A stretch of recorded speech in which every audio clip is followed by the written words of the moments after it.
It is a fast-acting viral strain that infects the host immediately, and upon getting sick, the infected will become racked with coughs, sweat profusely, and start to get the shivers and chills.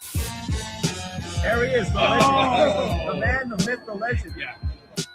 You can't literally run a promotion just for the AEW, what do they call them, sickos? Thank you very much, TikTok and AEW. See you tonight. Tony Khan started telling people there's no such thing as long-term booking anymore. It's week to week. Khan! We have just secured the bag. It's not like I tried to be a character. It was just sort of happened naturally. But it was never something I intended. It was just something that happened because the wrestlers asked me to do things in matches, and I do them.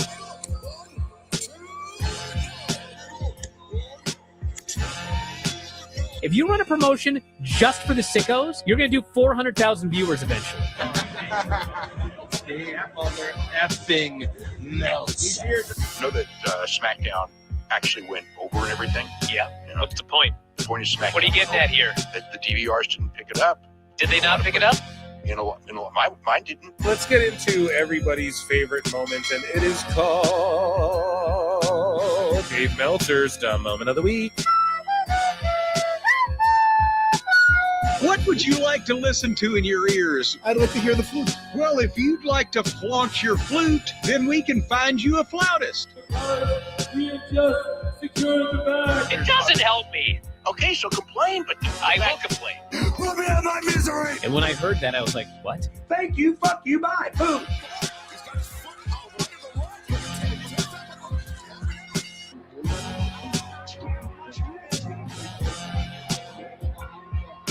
You got to run a promotion for everybody. The sickos can be the ones that buy tickets first and spend the most money on the merchandise.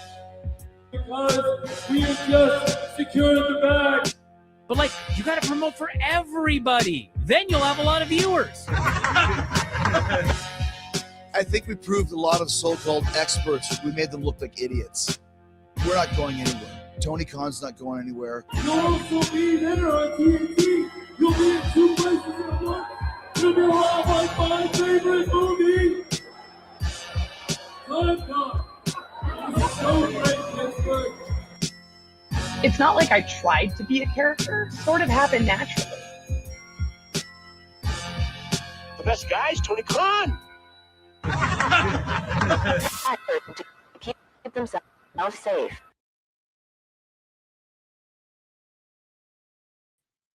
What's up, everybody? Welcome to another eclectic edition of PWT Saturday Night. Yeah. I am your host, Phil S. Marks, and you, Marks, are, of course, a part of the PWT universe. You are a Welcome. naive, brainless, pathetic, idiotic, clueless, dumbass Mark. So, guys, on tonight's show, we have more CM Punk drama, even more of it than we had earlier this week. And we are also going to talk about AEW Collision Summer Blockbuster, which I guess is 2.5 hours, which I've had on since it started. I didn't realize it was 2.5 hours. Okay.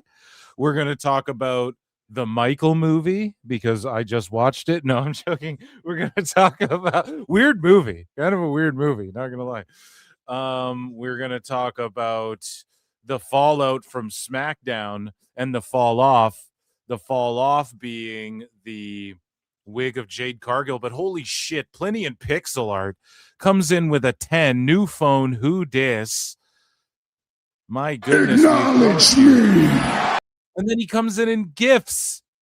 5 pro wrestle clips memberships. My God, everybody. Round of applause for Clint. Huge support. With the big super chat and the gifted 5 pro wrestle clips. Memberships. Cuervo with him the whole time, too. My good God almighty, King, he broke him in half. Or, the young superstar, babyface, that former heel thing. So I appreciate that very much. Huge supports. Everybody acknowledge Acknowledge me. Plenty in, dude. And that's the way you can support the show, or check out patreon.com/Pro Wrestle Times. Those are my plugs. Appreciate it. What's Chad up to? Love you, bro. I know I haven't been around, but it's not from lack of one. No, dude, it's all good. We talk like all the time. Old man goes on vacation, internet freaks out. Exactly. Plin with the huge support. Now, guys, I'm looking for, apparently StreamYard said that when someone gives memberships, you can see who they are on my end. I don't see it anywhere, so I apologize. Shout out the people who received those. I thought that was like a new feature or something, I swear.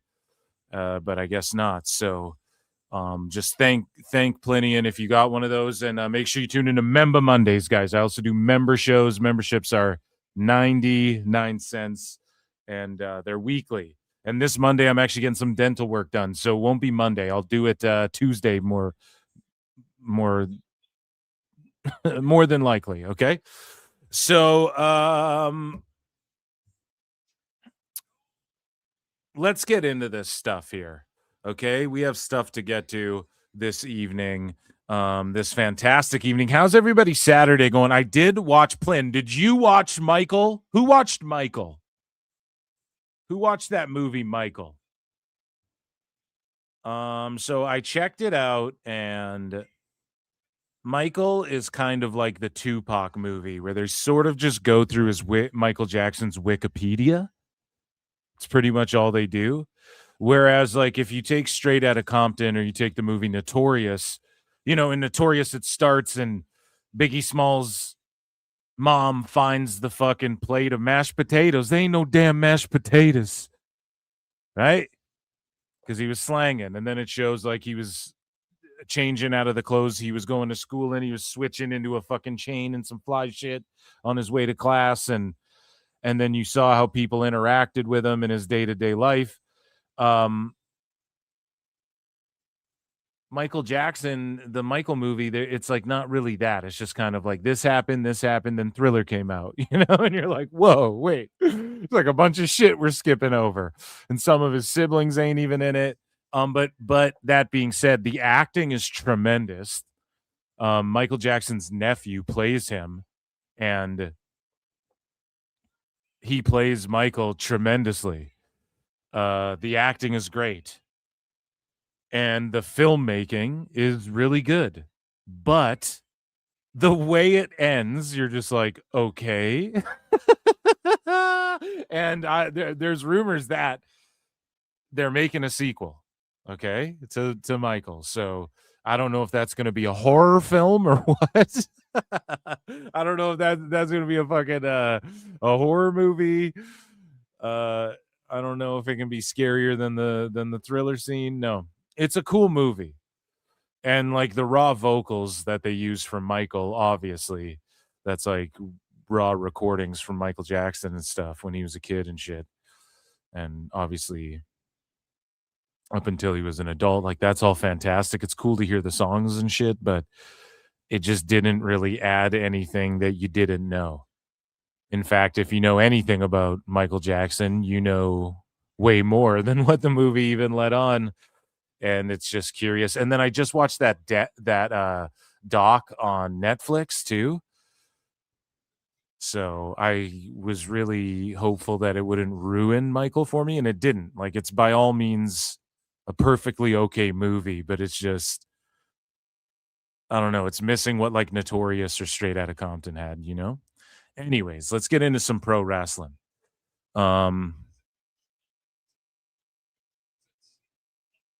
So if you guys are watching Collision, the Rascals won a match, and then like Kenny won his match that they're hyping up. Oh, bad dude Tito.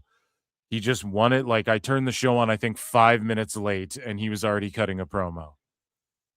And so now Myron Reed returned, who's been a guest on PWT, and he is wrestling Kevin Knight right now.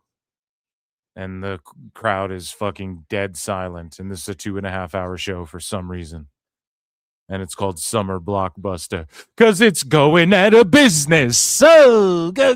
Okay, let's get into some actual news. Okay, we are going to start with my all-time favorite segment, and it is called Ratings Wars.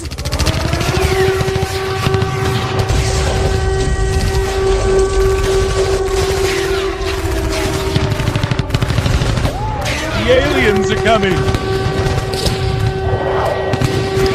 They're here. So let's start with NXT, and we'll just work our way around here and feel our way like a blind man in an orgy. I was gonna have to feel my way out of this one. What's that from again? I think Naked Gun, Leslie Nielsen. Anyways, so Raj Giri posts this. NXT ratings rebounded from last week's record low 18 to 49 number. However, the audience remained under 600K for the fourth week in a row. NXT averaged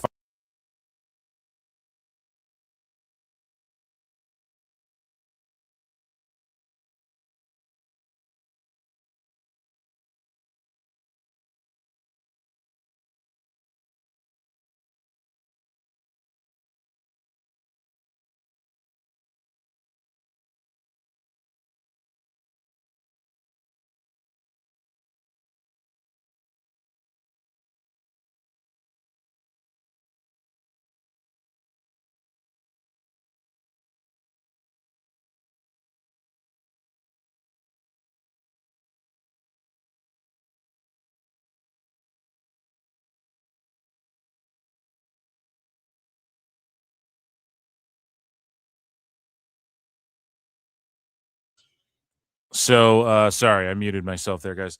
So NXT ratings here. We're going to start with these. I don't know if you guys heard me say any of the stuff I was saying, but basically the point is they did 556K. We're not going to fucking cope about playoffs. We are not going to say, oh, the Nielsen shit changed, blah, blah, blah. The same shit I say all the time. We're not going to cope. But NXT was down 20% in total viewers, 53% down in the key demo. So that's definitely an L on their part. Fuck if playoffs are on or whatever. But the reason we started this segment, Ratings Wars, this is what I was saying, is to compare this shit 1-to-1. So it's not like we're not trying to lower one to raise another, whatever the fuck. But AEW Dynamite ain't doing so hot either in the ratings department this last week. Again, there's a lot of shit on. I don't know if I think AEW was against the playoffs as well.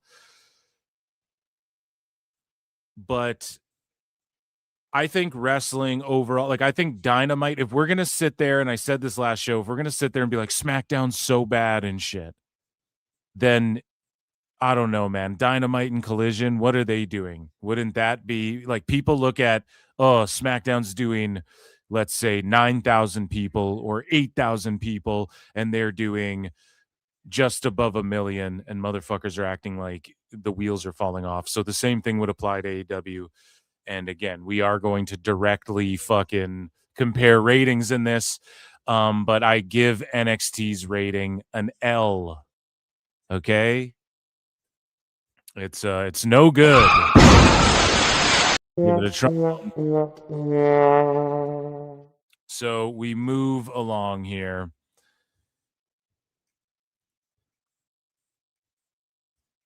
And so Dynamite last Wednesday, okay, because we're comparing 638. So that's okay. But again, it's not above 7. It's not some big bump after what people were saying was the greatest fucking pay-per-view of all time in AEW history. It's just falling back into a lull of more of the same. Mercedes is back. That's awesome. But they need to capitalize on it. They got to do something with it. You got to start telling stories and shit. And Forbidden Door really isn't feeling... I mean, you know what we had to start Collision? Summer Blockbuster? Kenny called out Zack Sabre Jr. Exactly, no pop. Zack Sabre Jr. So I'm giving it a trombone flop.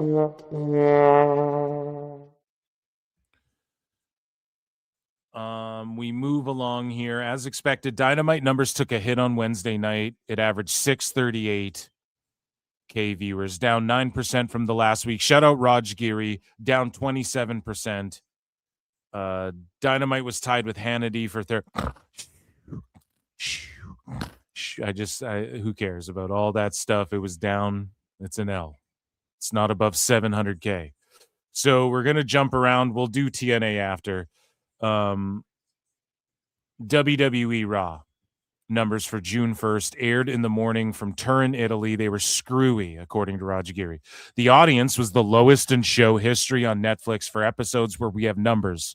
There were 7 episodes we didn't get numbers for because it didn't crack the global top 10.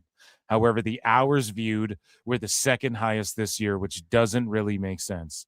According to Netflix data, Raw averaged 2 million viewers, down 20%, with 6.2 million hours viewed, up 35%. No, it does make sense. This is why. Because whatever the fuck they're saying, you don't know. And shout out Rod. She does good work, but nobody really knows the totality of...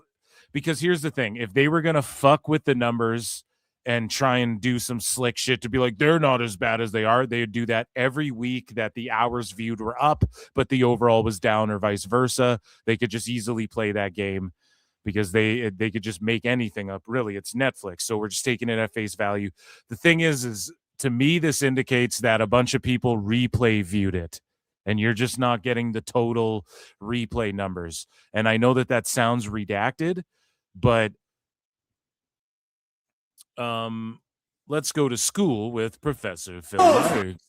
No, but like, let's say even on YouTube, you do a live stream, you don't really know how many people watched it.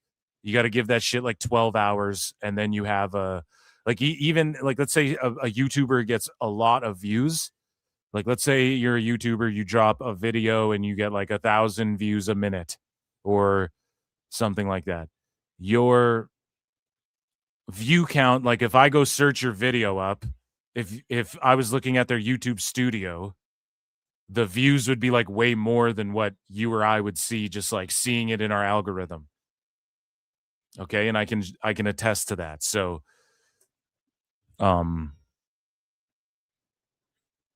Netflix for sure has some shit like that. And I'm just giving them the benefit of the doubt. Like, maybe they could give you a more accurate number later, but that's why they really released them earlier or something. Who fucking knows? But either way, this is screwy. I guess that's a good word for Raj. Is this an L? I mean, 2 million viewers down 20%, but 6.2 million hours viewed, up 35%. So either they're lying and shit. I don't know. I'll ring the bell on this one. Because there's a bunch of hours extra viewed, so it was a dope show. People were replaying a bunch, I guess. I don't know. And then for the 7 episodes that didn't crack the global top 10 in Canada, every single one of Raw has been a top 10. There's never been a week I'm willing to bet on it, because it's always ranked. All the WWE shows are always ranked in the top 10 whenever I turn on my goddamn Netflix. So we move along here. More ratings talk. Collision on TNT, June 6th. A week ago, did 496K viewers, 0.08 in the key demo. So again, the AEW audience is kind of whittling down. There's about 200,000 floaters. We've been sort of stuck at this number, and there's maybe in the tens of thousands watching on Max and shit. I'm willing to give them that. And if you want to give them their socials and stuff like that, then I don't know. Maybe 1 million people might see one thing that happened on Collision if they're lucky. I give it a trombone. Well, for Collision, I mean, goddamn, they were doing worse ratings at one point. But I'm still going to give it a trombone flop.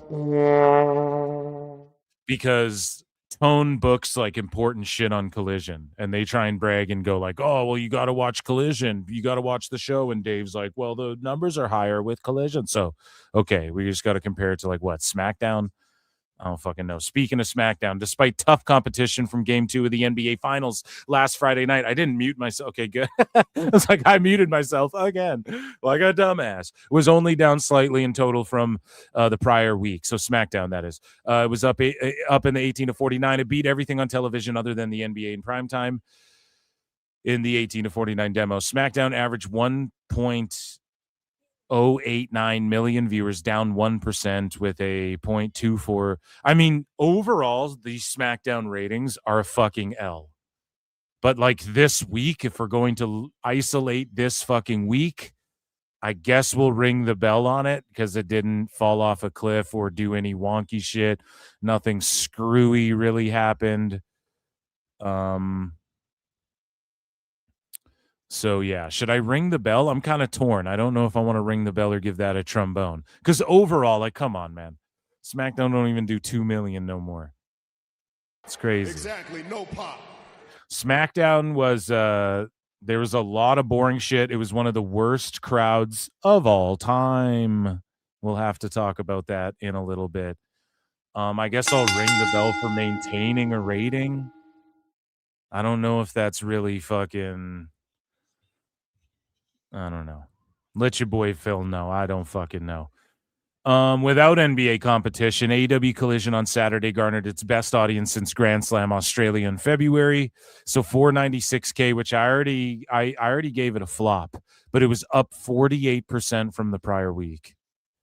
Damn, I'm actually reversing that, and I will give that a bell ring. Right? Because we can't look at all time. I can't be like, well, even if you look at all time, wasn't Collision doing like 300K at one point as well? I think it went as low as into the 100,000s.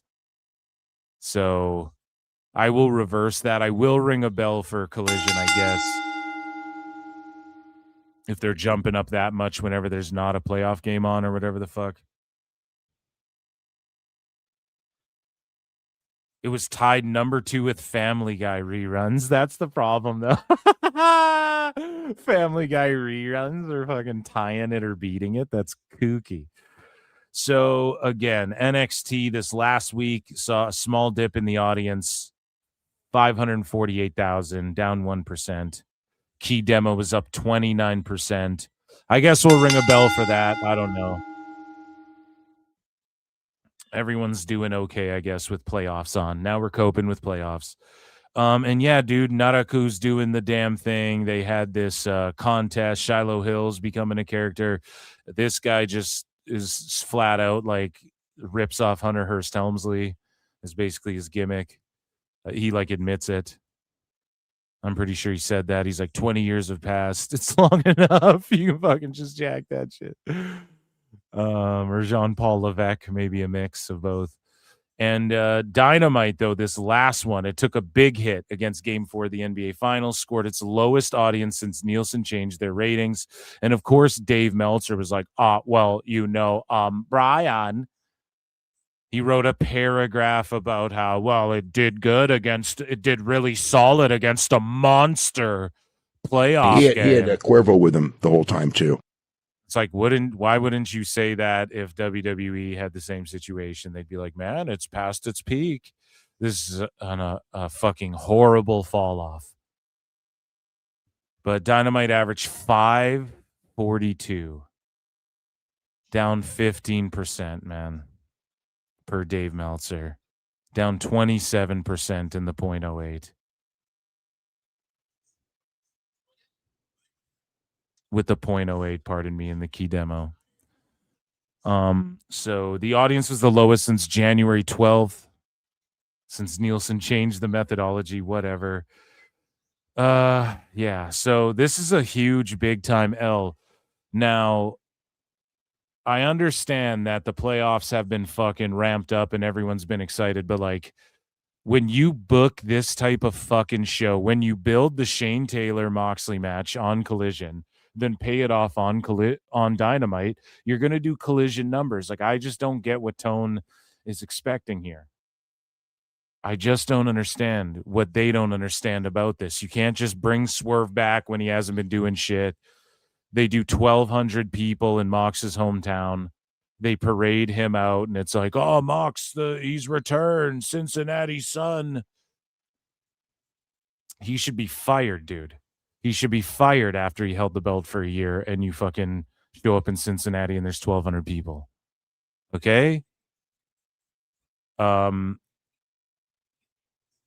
mean, again, just Orange Cassidy and shit. Like, I'm sorry. The best thing they did was did what iFantasy Phil Mark booked, and when they announced Maya Worlds replacing Suri,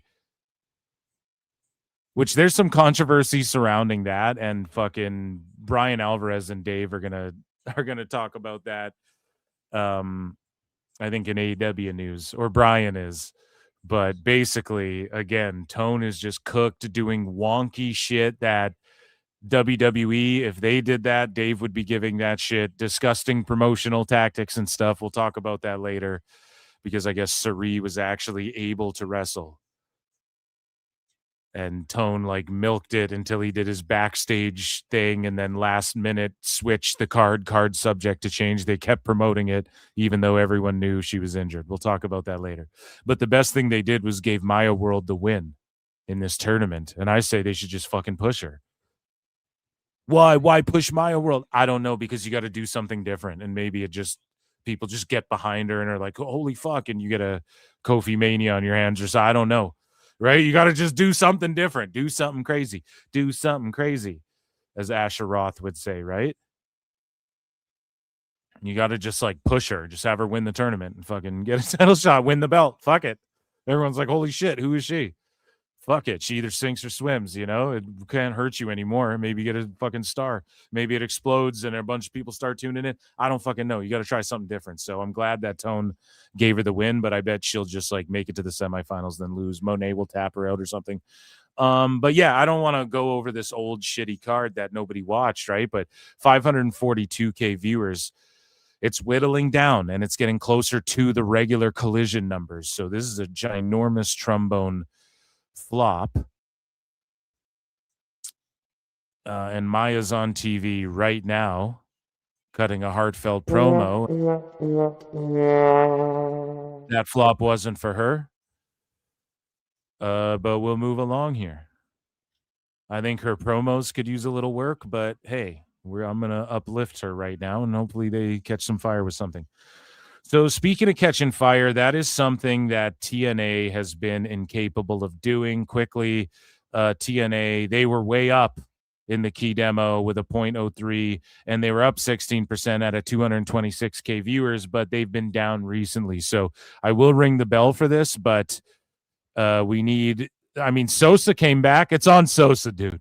Bang, bang, Sosa. It's on him. He's clearly a draw. Push him to the moon. Make him world champ. Okay? So he's the reason why. He's the reason why they did a fucking rating.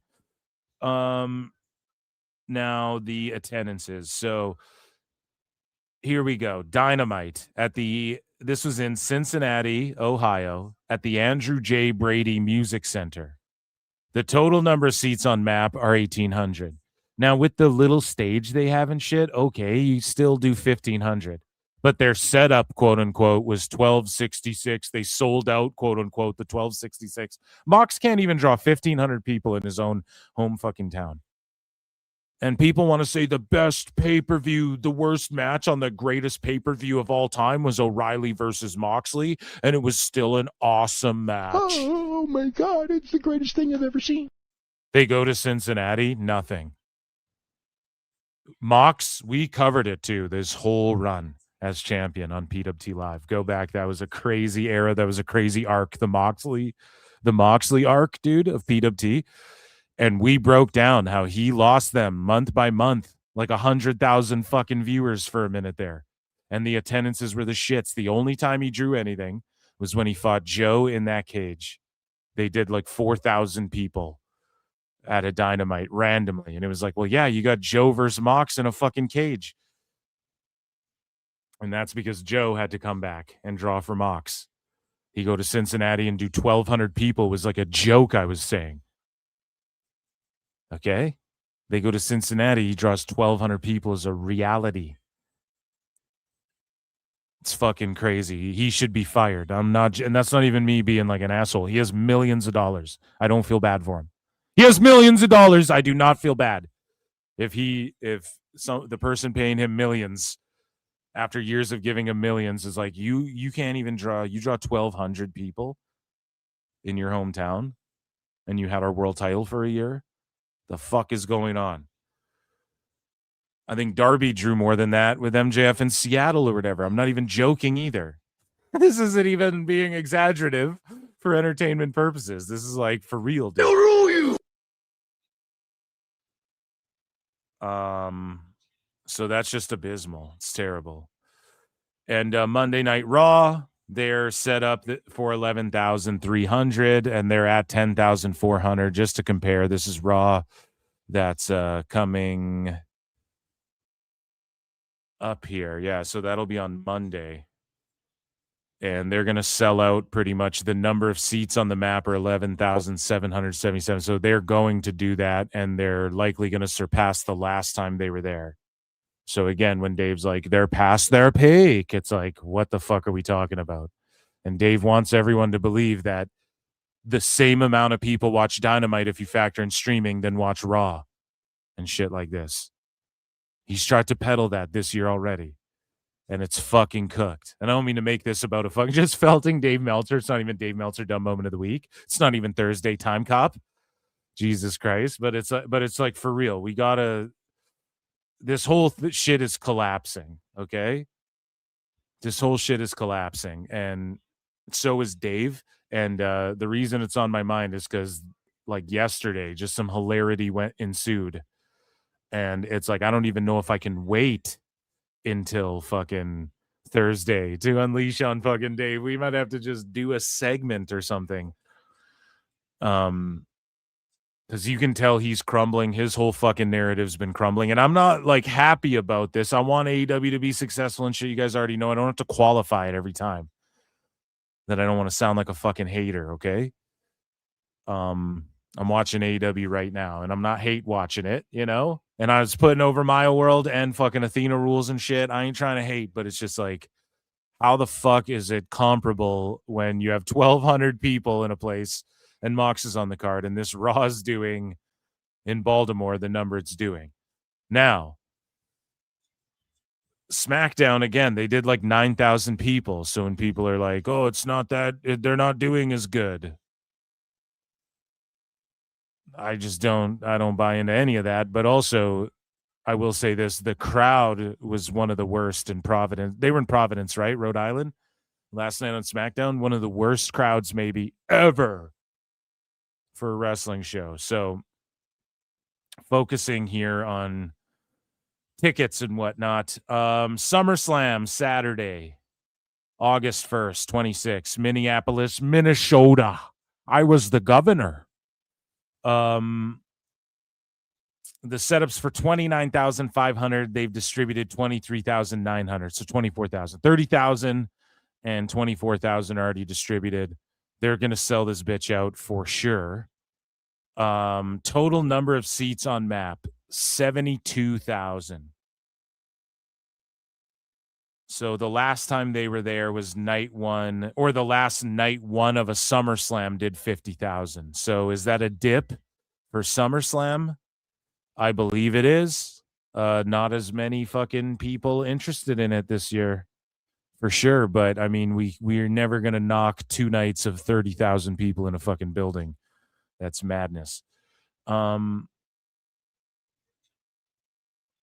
then night 2, 58,000. That was not for SummerSlam, is it? Is that the last time?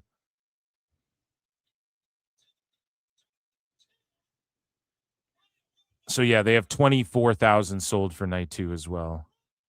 Here, I just want to look up what was the attendances for WWE SummerSlam night 1 and night 2.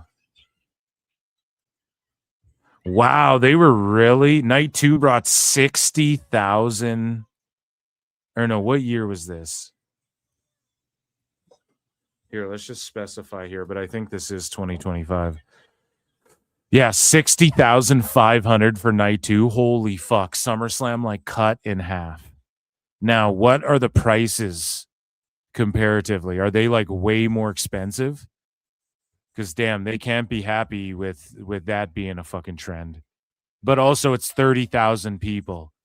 But if last year they had more people in one night than they have both nights, that's like, whoa. Should fucking make sure you figure that out, you know?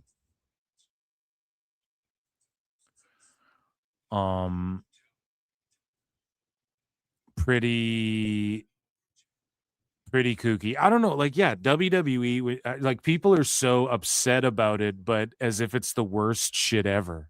And it's just not that. It's not the worst shit ever. It isn't the best shit ever either. So we're like in this mid kind of lull all around. It's really all wrestling right now. I don't know. I get excited for MLW Fusion, but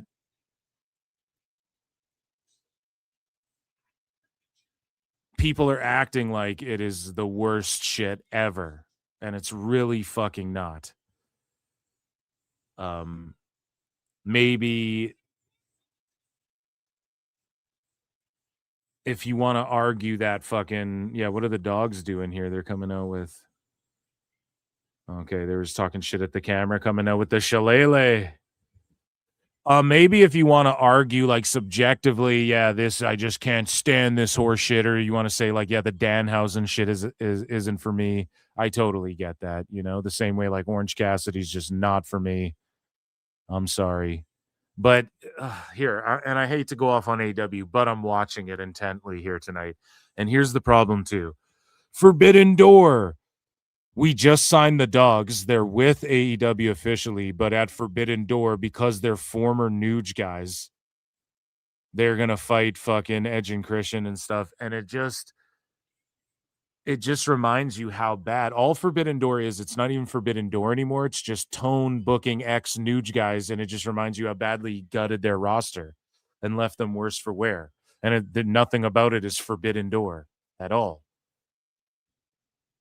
It's like they want you to pretend that these guys are still from New Japan or something. They just treat the audience so stupidly. Anyways, yeah, that's fucked for SummerSlam. SummerSlam, get your shit together. So speaking of getting your shit together, Paramount accuses Netflix of trying to block $111 billion Warner Bros. Discovery deal.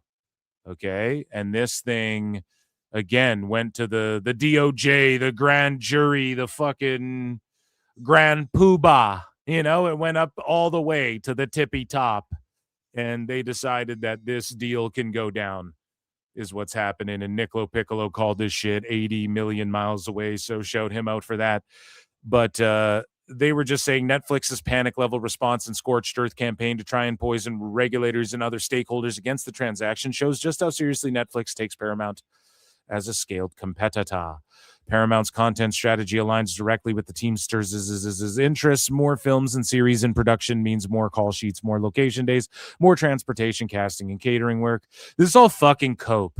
It's all cope. It doesn't matter where Paramount fucking goes, because no matter, or pardon me, WBD goes, because no matter where it goes, it's either Netflix monopolizing more, or Disney monopolizing more, or fucking CBS monopolize. Like, it's no matter what, it's like three companies are going to own everything. Okay? It's just that simple. Get used to it.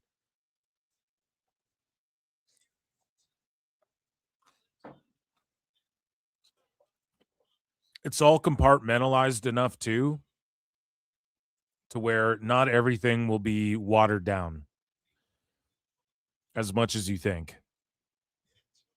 By saying that, and healthy competition, it might not mean there's two big dogs and some little dogs, and it might not mean monopolization entirely. It might mean there's three big dogs or four big dogs and then a bunch of other little dogs or whatever. That might be the healthiest form of competition. Who fucking knows? In pro wrestling, we're always like, oh, well, we need AEW so that it's like 1 versus 1 with WWE. It's like, nah, I don't know. I think it's better if there's 3 or 4 companies doing really well, or if there's 2 companies. I don't know. I'm not mad at the whole, like, if WWE scooped up TNA, I wouldn't even be mad at that at all. They fucking should do it. Honestly, they just should at this point. But it doesn't really matter where it goes. Like, Netflix is just jelly. I don't think they're ready for this jelly. Right? They're just jelly that Paramount's getting it and beat them out. There's peanut butter and jelly. That's all. So we move along, and as expected, as Roger Geary says here, the Justice Department approved the acquisition of WBD by Paramount Skydance per CNBC. So it is a done deal, and Tony Khan could not be more excited. And of course, the dirt sheets have to drop stories about Punk could go back to Sometimes in AEW. life, you got to be a hoe. He's going out of his way to like mend bridges because this fake story came out. So let's just lie and make it seem like it's just so desperate. You could smell the desperation miles away for so long. Again, Niccolo Piccolo was so spot on. Like, he broke down all of this shit so precisely. Okay. And you guys know I interviewed the man. I don't just softball the motherfucker. I'm not just sitting here trying to glaze the guy. There's been things I disagree with, and I'm just like, I don't fucking, or like, the guy's been 100% right on all of this. There's one thing you got to say. He knows his shit when it comes to all this TV stuff. Okay. He knows his shit. He understands the landscape. It's his fucking job to be forward thinking that way. And I mean, the dude like was reposting his tweets from like 2025, late 2025, where he, he fucking laid it all out step by step. And down to like fucking, he knew Netflix would try and block and all this shit. Okay. Like everything down to a T. So I'm willing to bet. I'm just saying, okay? Don't be shocked if it's to be MyAEW YouTube for a while. And if he was right about Tone being ready to make that play, which might be the smart play for him right now. Just lean into the internet and the invisible numbers. Let Dave lie about how good it is and just keep running these shows, taking the hit. Tone doesn't care. Tone doesn't care. His dad's going to make $8 billion every year for the rest of his life. People are like, well, it's his daddy's money. Yeah, but his dad will give him $1 billion of his 8 every fucking year. You know what I mean? It hurts him none. It'll continue. Now, whether they can fill the buildings, they're going to have to get creative with marketing. And another thing that Niccolo Piccolo pointed out, which I wanted to talk to him about, I should invite him back on PWT for real, because I wanted to talk to him about this, because I was talking about it on PWT, and he was saying something similar. And I was saying this before, and I was like, fuck, I should have asked him about this, but AEW is going to have to find their own ads and shit as well. Like, you won't have the luxury of WBD being like, hey, we're going to cross promote with Superman. Like, Tone's going to have to really use his connections. And I mean, he used his NFL connections. What did he get? Cheap fucking lucha masks and shit. Cheap White Castle, Happy Meal lucha masks. And yeah, they got titles, but he does the deal. He licensed with the NFL, not the other way around. So I don't know, man. It's going to be interesting. Like, what other money comes in? How does the advertising work? How does he figure out new, unique ways to market? Because, like, again, the cope was always, and especially with Dave Meltzer, he'd always talk about WWE markets better. It's their marketing. It's the promotion machine. They promote better. AEW does no marketing in comparison to WWE, no promotion comparison, and Tone just relies on like, okay, when there's WrestleMania in town, we're going to put up fucking flyers for AEW everywhere in the airports or whatever. And flyers, I'm talking like their kids hanging posters for their band, but it's kind of like that vibe, okay, we'll just like photobomb our fucking posters up, man, wherever all these people are coming in and out of this airport to watch WrestleMania, and we'll just put dynamite fucking video boards up and shit. That's all, and then he would run commercials during SmackDown and stuff like that. I don't know if he does much of that anymore. So he's going to have to get creative with marketing, and he's going to have to pull connections, but the connections we've seen him pull haven't really, like Pro Wrestle Tees hasn't paid off. And yeah, he had the Jazzware figs, but then those went away. So what's he going to really do? And then he doesn't have like, oh, the Minecraft movie's going to co-promote and things like that.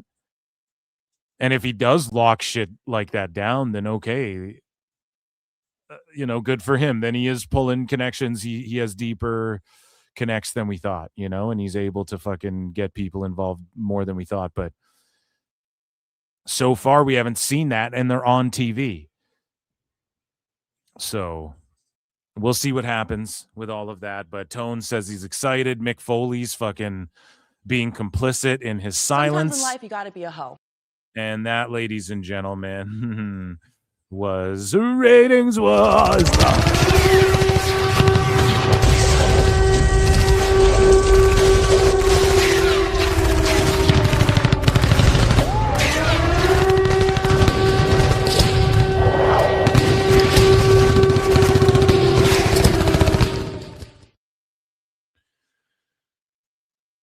Okay, guys, and that was the intro to PWT. How about a round of applause for the intro of the show?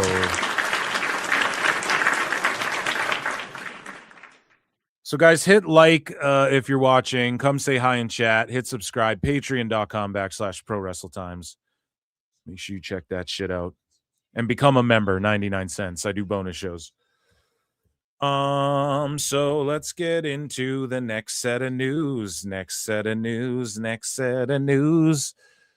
Where do we want to go from here? Let's get into miscellaneous stuff, okay? Oh yeah, I wanted to check up on one thing quickly before we do that. Ladies and gentlemen, joining me on the show, Chris Jericho.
She's a good girl. Ba-da-ba. Oh, sorry, guys. We're back. We're back from those messages. So, ladies and gentlemen, it is time for bad news time. It is time for miscellaneous news as the Bucks are... I'm just watching this Bucks match. They're going crazy. Dave's having a fit. Ladies and gentlemen, I'm afraid I've got some bad news.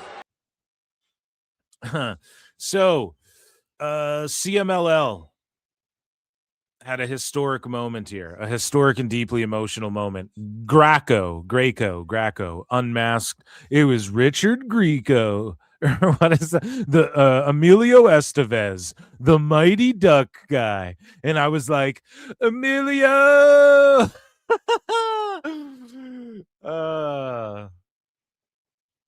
So Greco unmasked himself on CMLL Informa to announce the end of his stage as a professional wrestler. After years of dedication in the ring, he begins a new chapter as a referee.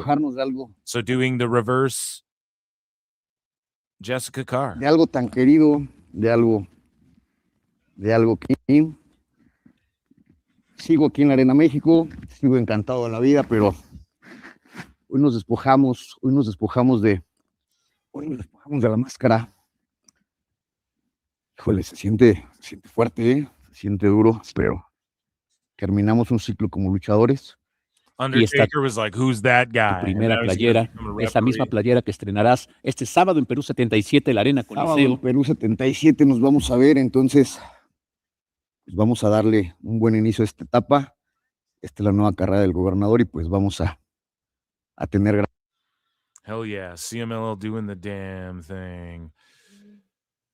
So speaking of other feds, man, New Japan, it's revealed, according to Kotaholic, why they decided to sell New Japan, why Bushiroad did so. The reason for Bushiroad's sale of Nuge has been revealed. It was announced in May that Bushiroad would be transferring their majority stake in New Japan to TV Asahi and Cyber Agent, with Nuge set to become a consolidated subsidiary of TVSI, when the deal is completed June 30. Cyber Agent and TVSI are scheduled to each own 46.3% of Nuge, with the price of the sale being 3.597 billion yen, or approximately $22.535 million. They already own 22% of Nuge. Bushiroad has been the owner since 2012. Bushiroad felt they had reached the limits of how much profit they could make from New Japan, so they had been considering selling it since around last year. That's when around February they approached the upper management of TVSI, which has been broadcasting New Japan matches for many years. Weekly Gendai wrote. They felt limited with owning New Japan on their own, which resulted in the company bringing in Cyber Agent as part of the deal. So TVSI are longtime partners of Nuge, while Cyber Agent is an entertainment conglomerate that co-owns Abema, ABEMA, streaming, and with TVSI. Meanwhile, they are the owners of Pro Wrestling Nona. Cyber Agent is DDT Pro Wrestling, Tokyo Joshi Pro Wrestling, and Ganbare Pro Wrestling. Holy fuck. Ganbare Pro Wrestling. I don't know what the fuck that is. I want to look that up. Ganbare Pro Wrestling. Gunbear Pro Wrestling. Got to learn the language. I think I'm turning Japanese. It's a sister promotion of DDT Pro. Is that just because of ownership? Founded in 2013. This is what I mean. I've never even heard of this shit.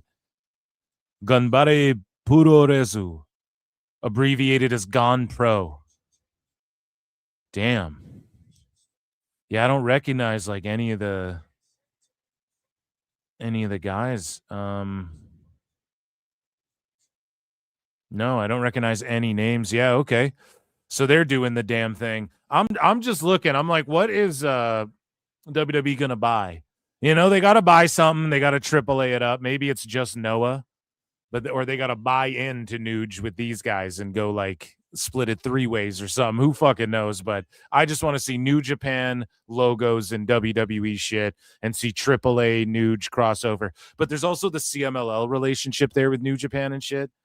So I think that complicates things further as well. And I don't think we'll see like NJPW WWE crossover anytime soon, but I think it will happen like in our lifetimes, like sooner than, for people who say never, it'll happen sooner than that. That's for goddamn sure. Anyways, though, before we get off the weeds with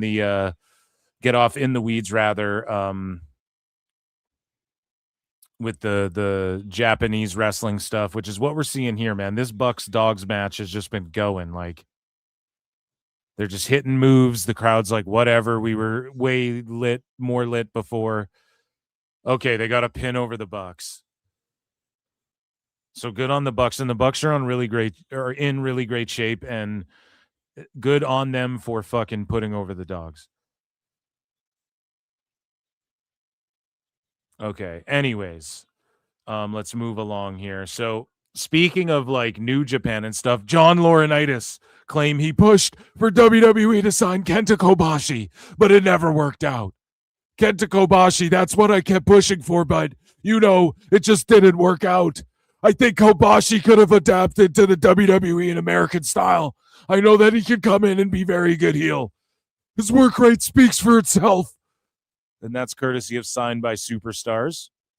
And that was obviously back in the day, and I don't know why you're trying to fucking get clout interviewing Laurinaitis. Fuck out of here. Fuck out of here, dude. So, speaking of indie feds and other big feds working their way up, making their way downtown, walking fast, Tony Khan's got all the cash. MLW Fusion is going down, and they introduced the new title tonight, the Southern Legacy of Pro Wrestling, to honor the Southern Legacy of Pro Wrestling, and it is called the Southern Crown. This just in from our home office in Charleston, South Carolina. Major League Wrestling is introducing a brand new championship, the MLW Southern Crown. From Memphis to the Carolinas, the roots of this sport run deep in the Americas. I mean, I just don't. It's the Southern title. It's fucking stupid. I'm sorry. I'm all about it. I know back in the territory days, I'm all about it back in the day. And in the territory days, you would have like a region. So you'd be like, oh, that's the Northwest heavyweight champ and this shit. I don't know, man. I don't know about all that. I think if you do weight classes and continents and intercontinental and things like that, or even a national championship or just like a United States heavyweight title, I think that's more the move. Because the Southern title is like, what does that really fucking mean? What does that mean? Only guys from fucking Southern USA can challenge for. I know it doesn't mean that, so that's why it's pointless to even do that, but I'm not knocking it entirely. South. Rowdy Southern fried action that shaped the swagger and attitude of modern wrestling. Now, MLW honors that legacy with a crown of its own. And the inaugural champion will be decided the only way that makes sense, in a bunkhouse stampede. Atlanta hosts the historic fight. More on the Southern Crown Championship in the weeks ahead. I mean, it's a cool looking belt, whatever. So more on it in the weeks ahead. And then you're locked in. You're like, hell yeah, next week I want to learn about this title a little bit, not just hear it like a video package announcement of what it is, explaining to the audience at home. And then all of a sudden Ricochet's just winning it in a fucking 30-man gauntlet for the title or whatever. Jesus Christ, milk these things, draw it out. It's all supposed to be story-based. Speaking of story-based, let's take a look at MLW's Twitter right now, because I don't know what the results of the main event is thus far. Let's check in here. I'm going to go to their YouTube page. Gonna go to their YouTube page.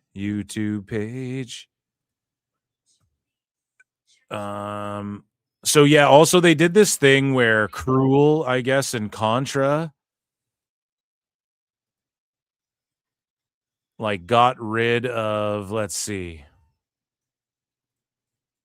So Hammerstone was ejected. Yeah, so Caesar Duran was like eliminated by Contra or something, and they're like, what does this mean for the future of MLW, which is cool.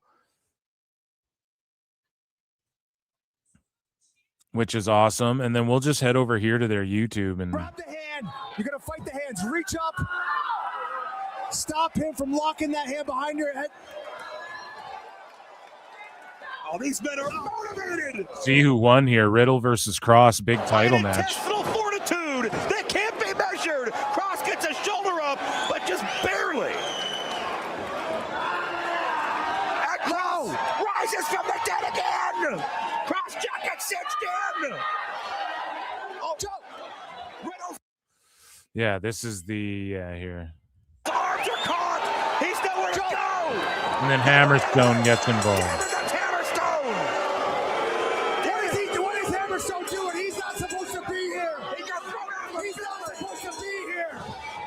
And like great heat, great crowd, great identity. Like it has its own identity, man. It looks nice. And Hammerstone comes out. 3 guys where you're like, okay, they should be fighting for your heavyweight championship. Like, good shit. Match gets thrown out. There's got to be another one between Cross and Riddle now. And Hammerstone attacks the champion. And now Hammerstone and Cross are going at it. So they're going to have, I don't know. Fusion's heating up, man. Turn it up. Bound, chink, down, down, down. Turn it up. Scotty too hottie. StreamYard's glitching out here. Give me just a moment and we will continue along here. In miscellaneous news. So in other I guess indie wrestling news, JBL wrestled his first real match in over 17 years last night, teaming with Kentuckian indie legend and Tulsa King star Cash Flow. And Cash Flow is that dude. He was on the Netflix The Wrestlers OVW documentary show. What are you doing out here? Get back in the ring. Now Cash Flow and JBL working over Cash Daniel off the ropes. Oh! And this is OVW, their 1400th episode, I think. And that's a weird number. They had like all these people who used to wrestle in OVW send in like video messages, including John Cena being like, oh, we're so happy to see you last fucking 1400 episodes or whatever. And it's like, what a weird number, you know, not 1500, not fucking it's just this weird 1400 episodes. Such a weird. How much more can every this 100 after 1,000 you just go every 100 you celebrate man take? Meanwhile, Dustin Jackson sitting out here on the Dern ramp watching his tag team partner. Clothesline from hell! Clothesline from hell! One, two, it's over. It's over. Nobody gets up. Oh yeah, JBL was good and blown up there, dude. So some people showed up out of nowhere in indie feds. One of which was Steve Macklin, who asked for his release from TNA, and people are like, it'll be NXT, and even I was like, I bet it'll be ROH. But I also said, I bet he'd do some indie dates, and then he'll just be with his wife in ROH type shit. If Tone will have him, you know, he won't go back to NXT or WWE or whatever. But he showed up here, and Revolver Manser, whatever the fuck this was, Pro Wrestle Revolver, he got beat by Joe Alonzo. Finds himself caught in the crosshairs. That's it. Yeah, that doesn't feel good, I'm sure. Macklin's got this one. It's just a matter of going for that KIA, but wait a minute. The algorithm once again. Yeah, get him. Oh, no. Oh, what? Oh. Of course, Bryn Oakley That guy just falls over the top rope like a dumbass. and Crash both still to come in action later tonight. Low blow from Alonzo. He's going to steal it. He's going to steal it. No. Oh, yeah. Sorry. Ladies and gentlemen, Sorry, your not winner of the sorry. match, Joe That was fair and square, guys. Alonzo. Not only did he kick him in the dick, he also held the ropes. I didn't see any of That ref is a fucking dumbass, is what I would say if you were just allowed to swear and stuff. Ugh.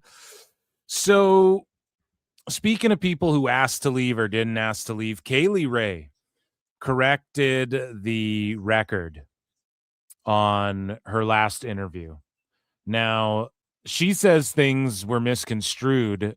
I don't believe they were. It's just what she said and how she made it sound.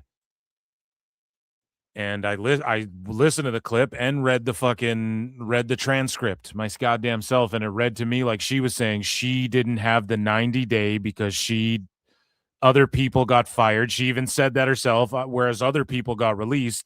I don't have the 90-day because I let my shit expire or whatever. So here's what she's now claiming happened. Alba Fire, a.k.a. Kaylee Ray. She says, I think in the last interview I did, maybe the words were a little bit misconstrued. I had been thinking for a while if I wanted to re-sign with WWE or not. I'd been with WWE for a long time, so I at least wanted to give them the courtesy of having that conversation. I knew my contract was up in, I think it was 3 weeks by the time I spoke to them, maybe 4. It was at Mania. So I was like, look, I know we're really, really busy right now. I'm not asking to have that conversation now, but can we have that possibly soon?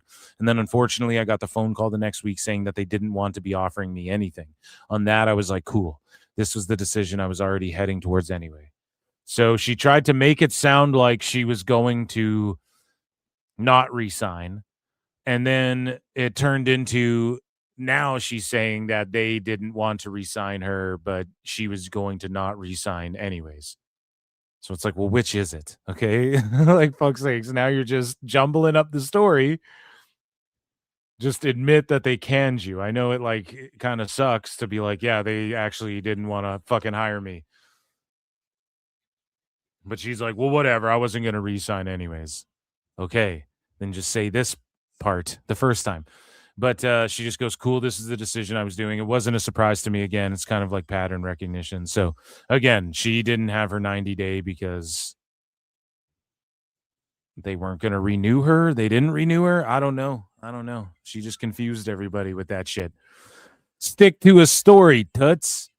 Speaking about sticking to a story, reality television, more than anything, knows how to stick to the script. I don't fucking know. Former WWE Diva Search contestant Carmela de Cesare Garcia is officially a Real Housewife of Orange County for season 20. Do you guys remember her? Carmela de Garcia? Carmela de Garcia, WWE. De Cesare, WWE. De Cesare. I wonder. Oh, yeah. Okay.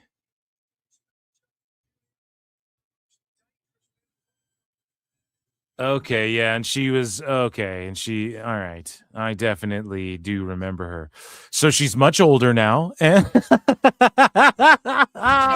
we're ageist here at PWT, but the original Carmella in WWE, god damn it. Hey, I'm Carmella. Carmella, she's funny and she's quirky. Do I have a strong? I'll give you a blowjob later. Mom, I am so sorry. Crazy that people watch Real Housewives or whatever. So who's she married to? That was a joke, and she's sexy. She was a Playboy. Like still, to this day, like 20 fucking years of this show. Playmate of the year. What's her name? Carmella. Carmella DeVille. Carmen's a bitch. Carmella's a bitch. I don't like new girls. But you're new too this year. I started this franchise. It's just like a bunch of drunk fucking hags with no jobs arguing with each other while their husbands are at work slaving away and while their wives humiliate them on poor people don't like AEW. Jesus Christ. Thing has an expiration. Vicky, I'm Carmella. It's like no. Greg Giraldo at the Joan Rivers roast is one of the funniest crash outs ever on these type of women. But I don't know, man. People enjoy these shows. They've been on for fucking ever, so I don't know what to tell you. I ain't mad at it. It ain't for me. It ain't my cup of tea, but it is what it is. Speaking of not being your cup of tea, friend of the show, Matt Morgan, and I believe this is his YouTube channel. I'm not sure, but he trashed the shit out of Jeff Lane, both friends of the show. Jeff Lane, friend of the show as well. Okay. And these two were going at it on YouTube here. So Matt Morgan posted this. Jeff, literally nobody on planet Earth gives a flying you-know-what about JCW. Stop the cap. Also, small advice from the peanut gallery, Jeff. Straighten your hat brim, dude. You're rocking the hat crooked like you are back in 07. You look like an absolute moron and sound even worse. Is that really Matt Morgan? I don't know if he would just come at someone so viciously, but also people get mad as fuck at that James Romero dude and that and Jeff Lane. Okay. So Lex, is that? I don't know either, bud, but either way, Jeff Lane goes, sorry, bro. Just trying to help you out. Figured back in 07, you could reminisce about the last time anyone cared about you. Boom. Roasted. It's a roast. Damn, so these guys going at it is what it is.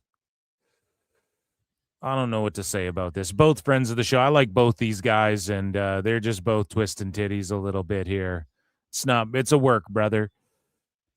Speaking of work, everybody wants Jim Johnston to come back to work in the Worldwide Wrestling Federation. And he told Giga Chad Chris Van Vliet, he said, I felt a great responsibility. Like part of these guys' careers and success. Successes were in my hand. The music now in WWE and in AEW, I'm sorry if this is mean. It's all really homogenous and really... That's sexist. No. Homogenous? That's homophobic. No. Homogenous and really mediocre, and it doesn't have anything to do with the characters, and I think that's why there are less big stars. He's right. I don't think there are no potential big stars on the roster hiding there. Before Steve Austin was Steve Austin, he was the ringmaster, and there are lots of stories like that. These people need the right storyline, the right costuming, and definitely the right music to lift them up. Now, my pal, JJ Alexander, is like, he gets mad that everyone sings with the themes and shit these days. He's like, well, they're just training them to do it. It's not that. It's that with the age of the internet, people all over have adopted that more, because that's like a European thing. You fucking sing. You sing throughout the match. You sing throughout the soccer match. You sing to the fucking singing along with the White Stripes. Da, da, da, da, da, da, da. That was already a thing. Like that was in other sports and stuff like that. And it's just with the age of internet, people see that and crowds do that stuff more. That's my opinion. Like if you don't even have to be like, if you took someone, like imagine if Billy Gunn came out, I'm an ass man, bow, bow, I'm an ass man. Everyone would sing it today. They just didn't really do that back then. They just kind of popped and cheered. Okay. And there is a first for everything. It's like when Andrew Dice Clay, I was the first comic, I'm over him now, where they recite my jokes back to me. He was the first comic you go and like pay to see him do shit like a song. Like you paid to hear shit you knew already that you could chant along with. In pro wrestling, it's kind of like that now where people sing along with the shit. It was less common back then. And you can see that like Shawn Michaels has come out and they've sang his theme to him recently, like the fans and stuff. So I just think that's, if you took fucking the way the fans in Italy were singing along with Brock's music, duh, duh, duh, duh, duh. I'm telling you, if fucking Kane came out, oh, the flame return, I bet you the whole crowd would be singing that with him nowadays. So I don't know if that's a negative. I just think that back in the day, it was more like cheesy catchphrases. Now you have some people who do catchphrases and shit, obviously, like, but they're more simplified, like, yeah, yeet, that sort of stuff. You are cursed. Like, it's kind of silly shit, even though, The Rock would hit you with the, if you smell what The Rock is cooking. And there are people who,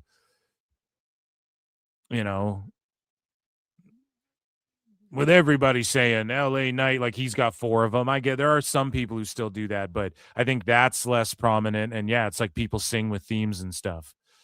With that being said, if Jim Johnston were to work with whoever's making the themes now, they'd perhaps be more iconic. There's a lot of generic vanilla. And I think, and I could be wrong, did Fatal Influence or Fatal Attraction, whatever that team's, I forget, JC Jane and them, did they change their theme too on the main roster? And I just realized on SmackDown, and I just didn't realize before. Like, I think their themes changed too. And it's like, what the fuck? Why are we changing everybody's themes when they get to the main roster? It doesn't even make sense. Make them some iconic shit, and then remix it from there. So shout out Jim Johnston. And that, ladies and gentlemen, was miscellaneous news. Ladies and gentlemen, I'm afraid I've got some bad news. And chat's feeling me. I can see you guys feeling me with the theme thing, right? So like Randy Orton, the people never used to sing, I hear voices, they talk to me, they understand, they talk to me. They were never singing it along before.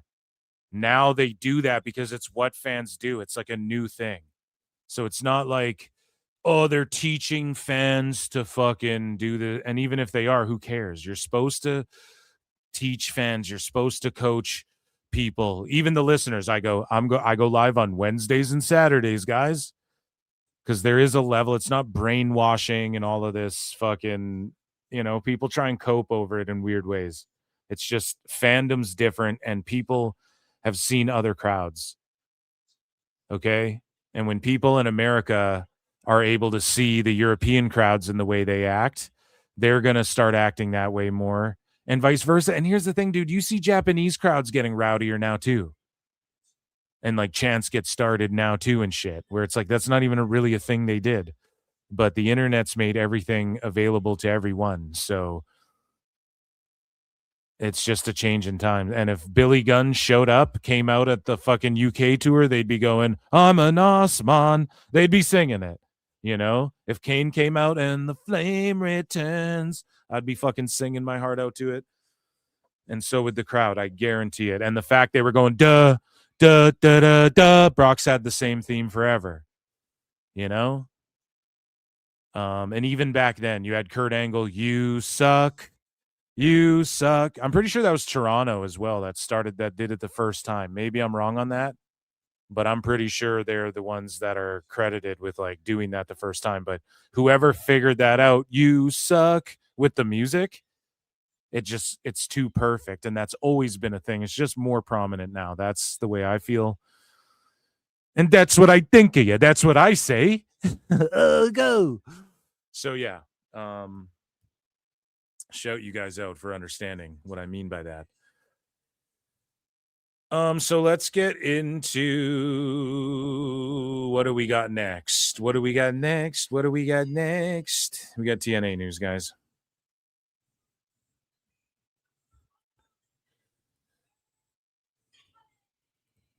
And so Persephone gets the dub. Persephone gets the dub.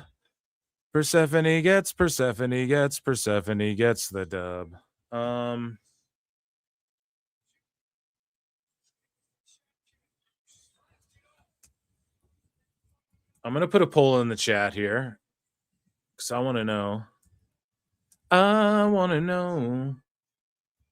Have you ever seen AEW Collision Summer Blockbuster?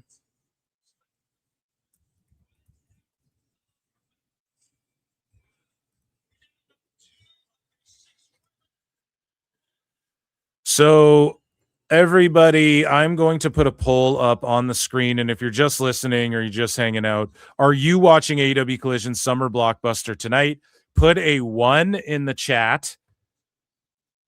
If yes, put a 2 in the chat. If no, if you're on Kick, YouTube, X, wherever you are, go in the chat. 1 for yes, 2 for no. Are you watching AEW Collision Summer Blockbuster tonight? I'm genuinely curious. And so is Chris Jericho while you guys get your votes in.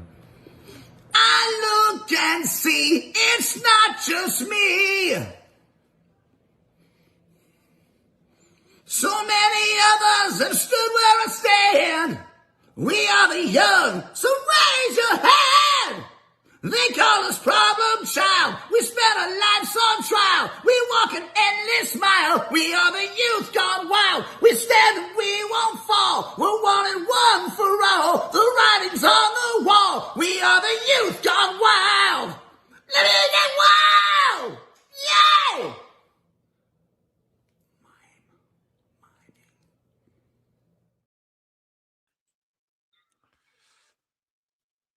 Okay, so guys, I want to get into this segment. Aces and 8s in chat for TNA.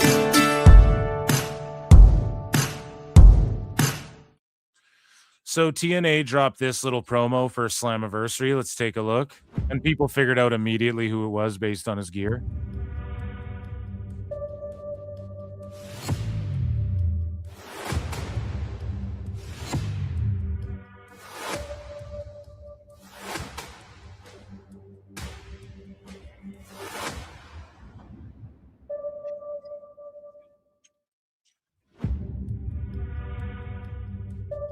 I mean, it is amazing red. People have pretty much determined that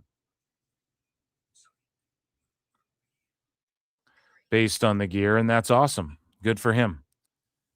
I don't know. This is very TNA-ish to kind of bring someone back. who was once there, and I don't know if people are going to get excited for it, but he can still go and he can have bangers. And he retired once, and then he came back, and then fucking he started getting booked and got a ton of new hype. And shout out Amazing Red. He's one of the dudes that like got me into ROH like way early on. But Nick Nemeth called his shot, and it's going to be Nemeth versus Santana for the TNA World Title at Slammiversary.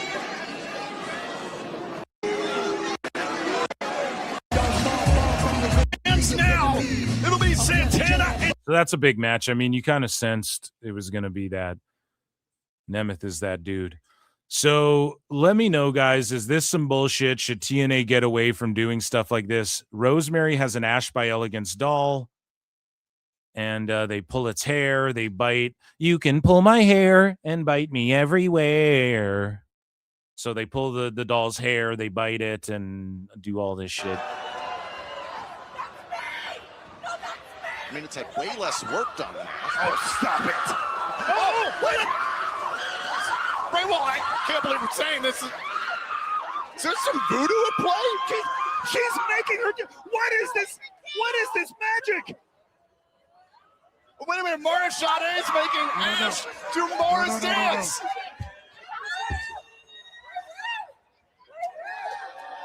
Oh, Allie's got the biting the doll. So you know what I mean? She's selling her ass off. It is what it is.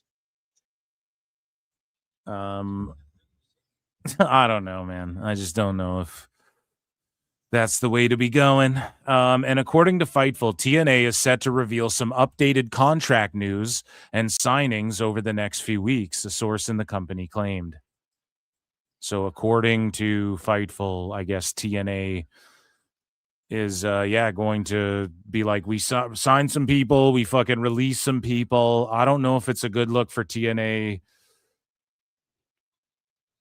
to be losing people like Santana and fucking Slater, and then you're bringing in Amazing Red, and then you've lost some of the people that kind of were really prevalent before the TV deal and stuff. So I don't mean to be doom and gloom towards TNA, but they need to make something happen fast, or it's just going to become LOL TNA again. I'm not even joking.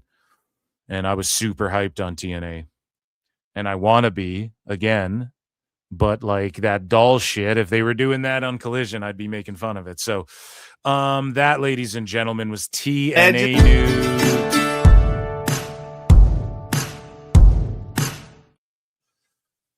Ken Dudley for 2 sweet, says Phil. You see that Josh Hoke at MMA weigh in, LOL? Yeah, so guys, if you guys are MMA fans and you want to hear me talk about MMA, I did do the first episode of Combat Sport Times podcast with none other than Chris Connor, and we previewed UFC Freedom 250, which takes place tomorrow from the Southern White House lawn. And over on Pro Wrestle Times, I uploaded the first episode. And so I did see the weigh-in. Or yes, I did see the weigh-in. I didn't see the ceremonial weigh-ins, though. I'm going to watch that like when I'm done doing this live stream. But I did see like the actual weigh-in where Josh Hokett pretended to. So basically, for those of you who don't know, Josh Hokett, an American fighter, he does like a pro wrestling gimmick where he's basically like pretending to be a cholo kind of. He's like, hey, Holmes type shit. Or he's like, I'm going to chama your mama. Or maybe he's not trying to be a cholo, but that's what it comes across like. I don't know how else to explain it. And he's trolling everybody. He's doing like a character. And he was pretending he was drunk and threw up on the scale this morning. And then last night at the face-offs, he was pretending he was scared of Derek Lewis and stuff. He's just a kooky, wacky guy. And go and check out Combat Sport Times if you guys want to hear me babble about MMA and boxing and whatnot. And I'll do a review of that, like a reaction show after with Chris Connor as well next week. And talk about some other news and stuff. You guys are into MMA and boxing. So I do up next want to get into WWE and AEW news. We got to get into AEW news here. And I don't think Tone went live today. I did check earlier. And he was not live. And I don't think he jumped live tonight. No, he didn't. He didn't at all, Tom. It's one of my favorite parts.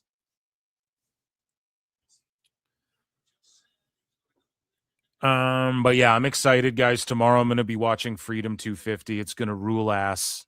It's going to be a fucking amazing show. I think all the matchups are tailor-made for like big finishes. You know, that's really what the UFC was going for. Wrestling Chico, PWT for life, Chico. Tapuria is going to murder Gaethje.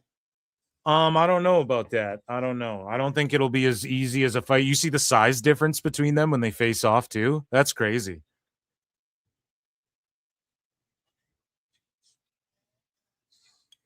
But Tapuria just has like that power he can summon from the gods. Like I just don't understand how he just generates power the way he does. And also Gaethje's like his jiu-jitsu's not the best, you know, and Tapuria is a fucking master. He's a wizard on the ground. People forget, man, as Joe Rogan would say, that Tapuria is like, they don't want to go to the ground with him, so they're all forced to strike with him, and then he somehow has the fucking power of Mjolnir in his fucking in his right and left hand, you know?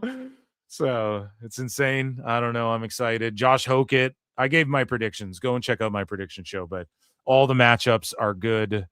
It's the red corner is everyone who Dana White wants to win night, and the matchups are all favored towards them to get W's. So let's get into some more pro wrestling though. Okay, we need to get into some AEW news, guys.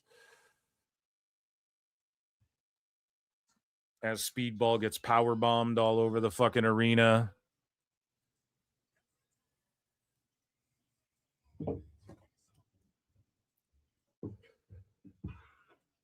Just need some coffee.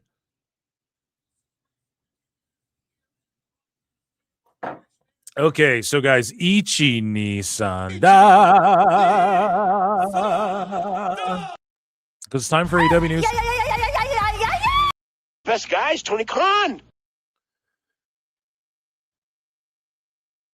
So this went down in ROH, and a bunch of people responded to my tweet.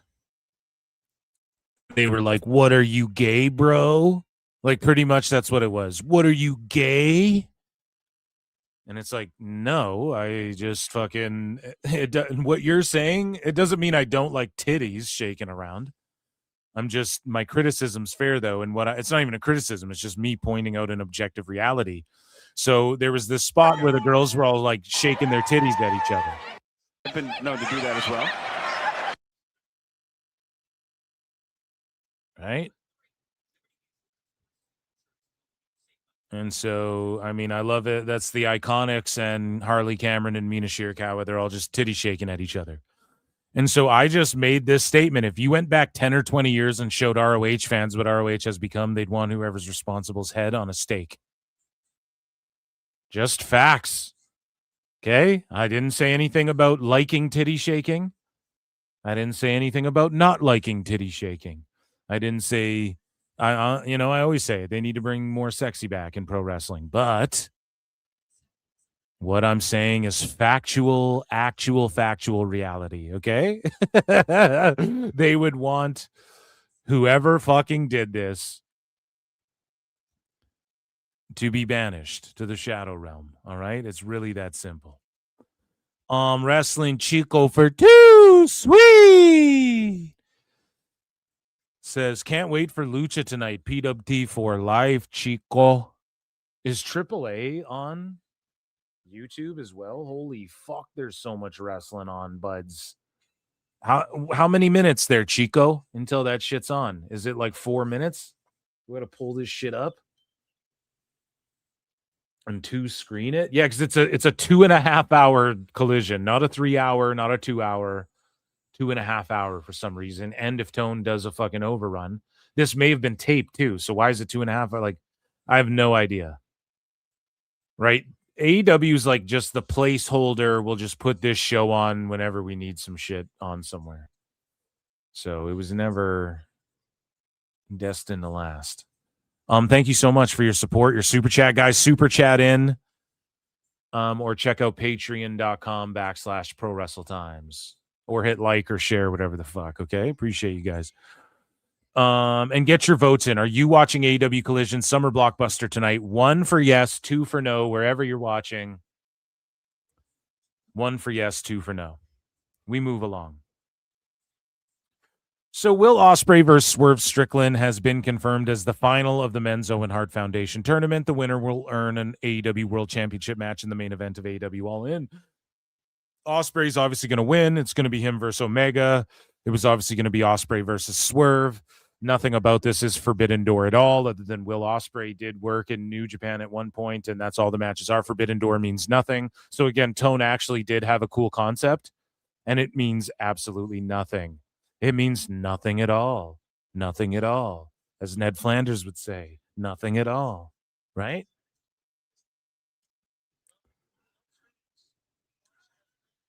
It could mean, hey, one of these WWE guys, hey, we're not going to hire you full time, but you're going to show up and do a one-off here at Forbidden Door. And it's like the Forbidden Door opened, and then, you know, Mystico, come fucking, you know, we partner with CMLL. But then when you're bragging about the partnerships all the time, and when we see all the titles on your shows all the fucking time, nobody gives a fuck that it's a crossover Forbidden Door anything. So again, a perfect concept handed to Tone on a silver platter. He's willing to work with people when other people aren't, and he starts beefs with fucking TNA and hates on WWE instead of going, look, we're not ever going to take shots at them. We have this Forbidden Door concept. Let's try and work with them. Let's try and get fucking Gargano or one of these like mid-lower guys on our show and do a fucking one-off, and we'll just tell them we're like a super indie. Could have leaned into all of that. That's how you're the true alternative. But instead you fuck around and we're the challenger. And then you just do super indie shit anyways, and then the Forbidden Door becomes just AEW matches. Oh, great. Good work, Tone. Fucking awesome, dude. Really glad. Really glad that's how you handled this. Right? So, speaking, this is and that's in AEW news first before we get into the juice. The juice! The news is out. Limitless Wrestling is coming to MyAEW. So, again, another American indie fed, Limitless Wrestling, out of Portland, and they are partnering with MyAEW. So why is Tone doing this? Well, because this show will truly become the super indie. He's going to listen to Phil S. Marks 7 years too late, and Tone is going to bolster the viewership. Like, you wouldn't put these American indies on there unless you were going to roll this shit out in America and in Canada and stuff. If you wanted people to watch like every week, or even just like for past content, like Tone might even start by going, you can watch it here for past content and stuff. And then they'll just announce, and every week now Dynamite's on there and our PLEs are on there, pay-per-views or whatever. That might just happen in those steps as well. But you wouldn't put like Limitless Wrestling from Maine and like 1FW QT Marshall's fucking fed. You wouldn't do that unless you were trying to just get like the, 1,000 fans, maybe, if that, the 500 fans of QT Marshall's fed. Like, you just are trying to sign up as many people and get as much content as you fucking can onto this app to try and so that they all promote it. So now when these indie feds do their shows, they're promoting MyAEW. There's a MyAEW banner. Go sign up. Watch us weekly on here. We're actually on TV now. You can watch us weekly on there in our YouTube channel, whatever the fuck. And then Tone is just slowly becoming like IWTV, but for people who will kiss his balls. And I'm not even saying this is a bad thing. It's actually a good strategy, but imagine if Tone was promoting some of these feds. So you know how Monet went and won 13 belts? Well, imagine if some of those feds, he was already talking about their title. And I've said this from day one. They should have a weekly YouTube show called AEW, whatever the fuck, Elevation, AEW Dark, or again, or whatever you want to fucking call it, AEW Super Indies, whatever you want to call it. It should be a weekly show, or Collision or Rampage should have been this, a weekly show on YouTube, or even if they want to do it on TV, that's hosted out of the studio by Tony Schiavone and JR, or like Tony Schiavone and one of the fucking wrestlers, someone who can cut a promo, whatever, Harley Cameron and Tony Schiavone, and they host a show where they go, here's the matches from AEW superstars around the indies. Here's what went down last week, and then you recap what all your guys are doing around the indies, and then when MJF goes to Hog Wrestling and wrestles Zilla and shit, it actually kind of means something and is in the AEW universe, and then you're kind of teaching fans who might be a fan of like your Dynamite show on fucking network, you might, and then maybe they're following you on YouTube, then you're teaching them more about HOG, and then when you decide to do this, Tone, and then you announce, oh, HOG Wrestling or Limitless Wrestling is now on MyAEW. People go, fuck, I can keep up with that shit. Isn't that where MJF wrestled Zilla or whatever? Like Monet had all these indie belts. You could have like promoted that, and Monet will defend one of these belts over here if he just got on this way sooner than he did. He should have been building this up the whole fucking time. He should have realized like TV ain't even the way to go. Okay, even Raw's on Netflix, right? So Tone was just doubling and tripling down on pay-per-views, which everyone was getting away from, even the UFC. People firmly believe Dana would never get away from pay-per-views. He fucking did. So pay-per-view and streaming, or pardon me, PLEs and streaming, just streaming in general, though, is the way to go. And Tone like is slowly being forced to do it, when he should have just been ahead. He should have used TV this whole time to promote the inevitable streaming endeavor and his own network, and how fans are like, we want a network. He could have been slowly putting that in motion this whole fucking time, and especially with all the money he's wasted, he might as well have done it, because now he's just taking on all of that cost, and Dave wants to pretend he's making all this money and shit. Well, it's all gone next year, Dave, because he's got to find his own advertising. He's got to fucking, I'm sure, like, what are these feds doing this for? Pay for exposure? Or is MyAEW going to run ads and then Tone gives them a cut of the ad revenue or something? Like, he's going to have to pay them or whatever. Maybe they're paying AEW, though. That'd be fucking super greasy if Tone was making the indie feds pay him. Oh, that would be greasy, buddy.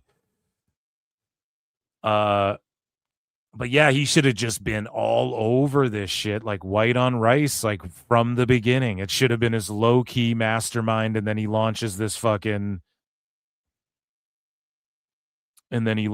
streaming thing, and then also he should have been doing My Idea with the Forbidden Door. It's not even My Idea, it's just what the Forbidden Door is. He should have leaned into, well, we are the place where, we might not be the biggest fucking wrestling federation in the world. We might not even be number 2, but what we are, we bring you the biggest matches outside of WWE, bar none. If you're, they could have just leaned into it that way. And I'm not saying you got to bow down and kiss the ring, but if you were smart, you could have like almost used WWE's ass against themselves by like maybe getting one of their guys to cross over, a couple of their guys, and convincing them, hey, can we beat Gargano? Can our guy beat Gargano or something? Like I'm sure they would have been open to it, especially the direction. Trips was always open to working with TNA. He's the one who brought Joe in and all this stuff. Like he was trying to bring the Cowboy James Storm in. He was the guy trying to do the super indie thing in NXT first. So I think he'd have been open to all that, but it's just, I don't know. All the shots taken, I think, just backfired ultimately. And now Tone is like playing catch up. He should have already been doing this shit. We move along. Speaking of shit they should have already been doing.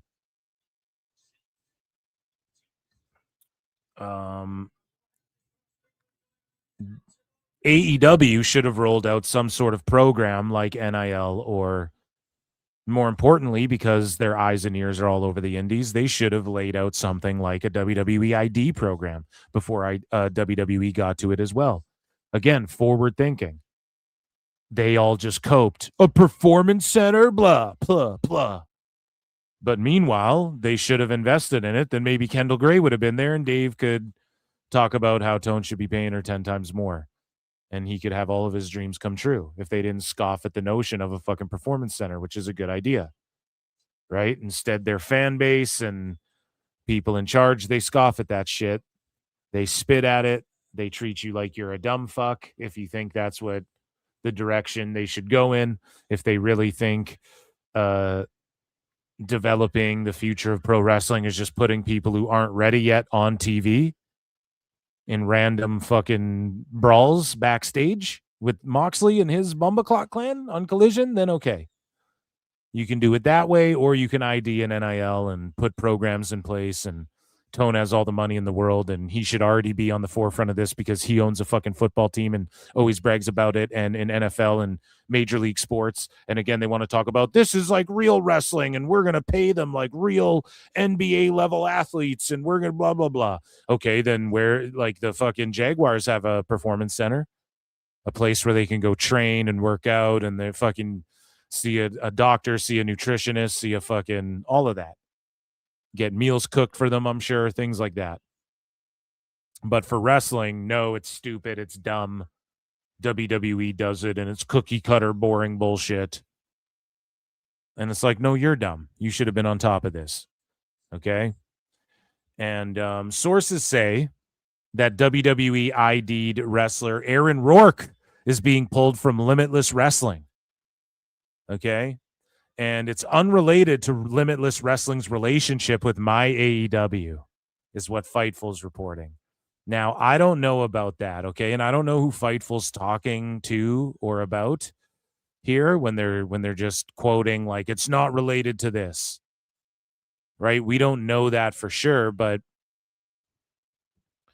it's funny that this is the story that comes out. Like, Tone is so fucking focused on having everyone think that he's willing to let anyone wrestle anywhere and blah, blah, blah. Now this comes out, you know, it's unrelated to Limitless being on MyAEW, but Aaron Rourke was pulled from the fucking show. But promoters were told by AEW that there are no restrictions on putting contracted talent from other promotions on their service. So instantly the dirt sheets come out and they have this fucking story, and they have a direct line to AEW where, again, someone in AEW phones up Fightful, like nobody even knew fucking Aaron Rourke got pulled at all. But someone phones up Fightful to be like, well, it wasn't us. I mean, it wasn't us. To stooge to them about what's going on and to remind everyone AEW's down to work with anybody. WWE's not. It had nothing to do. No, he didn't get pulled because of us, but it could be pulled because of WWE. And again, it's just sicko fuel for the fucking IWC. Brings no new eyeballs doing this. And again, Fightful's got to just make this non-news that AEW just ran to them, and like that's AEW like creating a story out of nothingness pretty much. Because if it had nothing to do with that, then why would AEW run to Fightful to be like, oh, please regurgitate these lines that we fucking tell you guys to repeat and say? It's fucking cringe, man. So in other news here, All Elite Wrestling is promoting Steven Spielberg's Disclosure Day, which, by the way, fuck you, whoever makes the trailers. Okay, the trailers already, so the first trailers for Disclosure Day was them talking in the Indian language of this, the native language is what I mean. Sorry, I'm native. We call ourselves fucking Indians. So the indigenous language of these aliens, I guess they're like speaking. It's like they're like doing this throaty Mars attacks. It's not like nah, nah, nah, nah, nah. So it's not that, but it's like the aliens from maybe Signs, kind of. It's like a clicky grrr, like stuff where it sounds like people are choking and shit, and it's this like It's like this weird fucking alien dialect. And I remember I was listening to this shit, and I was listening to this trailer like audibly while I was working on something on my computer, and the trailer came on. It was like fucking 3 a.m., dude. And this trailer came on like months and months ago for Disclosure Day. And they were talking in this like weird, you know, like it sounds like some like tribal alien shit. I don't even know how to explain it. And it freaked me the fuck out. I was like, I don't know what this is. Is this a horror movie? Is someone possessed? What the fuck is this? I have no clue. Scared the shit out of me. Audibly hearing this trailer. And then when I saw it the next time, like I actually visually saw it and I heard the sounds and I was like, oh my God, this is that trailer. I'm like, hun, that's the trailer like where I heard this shit that scared the fuck out. I thought it was like a possession movie or something. So I'm willing to give this movie a shot, but then I turn on one of the trailers recently and they're fucking flat out like showing you the aliens and shit, or like showing you animals morphing into aliens or something. I try and look away as quick as I can. I'm like, don't show me this. You're showing me way too much. It's Spielberg, bitch. You just got to go Spielberg aliens. I'm fucking sold. Whether it's good or bad, we'll see. But I'm just sitting there like, don't show me all of this, man. You're showing way too much of the movie and even the spooky dialect. Like you got to the spooky, like, I don't know what it is, aliens tapping in. It's called Disclosure Day. So here's the other thing too. Some people are conspiratorial and they're saying the movie's like a fucking psyop because they're releasing all of the alien stuff and they're like what is it called? Like pre-programming people's minds to like accept that they're gonna fucking the government's gonna show us aliens, man. I've seen shit like that.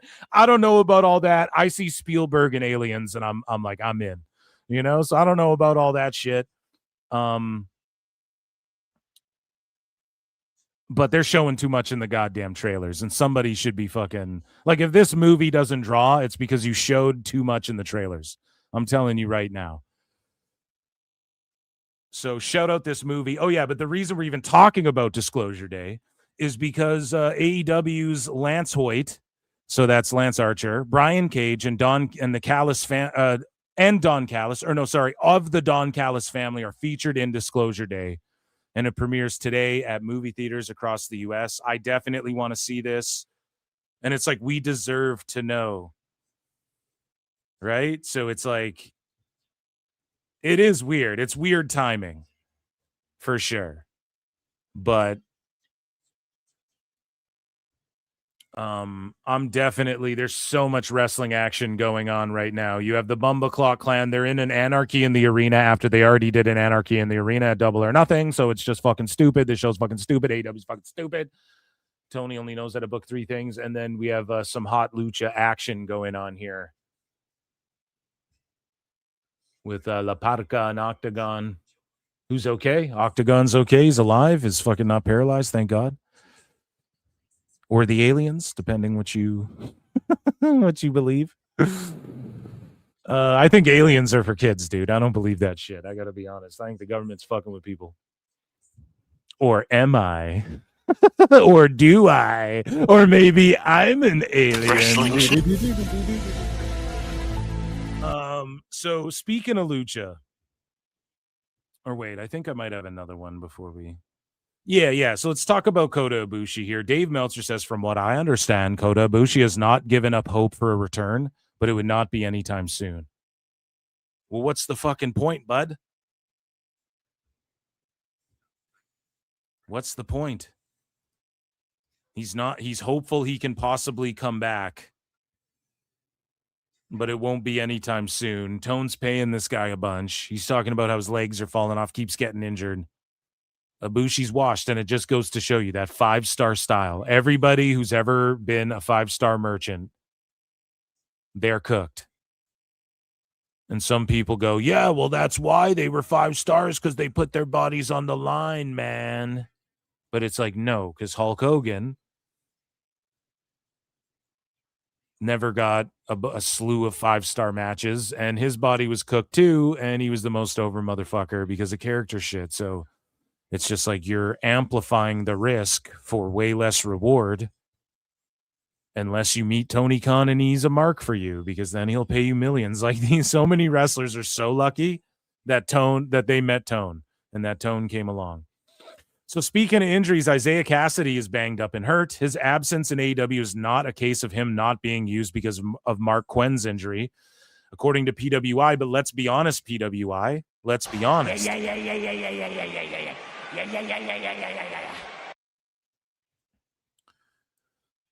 It was that a bunch of times. Mark Quinn not being there did keep Cassidy off. So what difference does it make? It makes no difference to me. He's not going to be on the show regardless. So don't even cope about it, you know? And it sucks he's banged up too. These guys need to get the fuck to NXT. Point blank.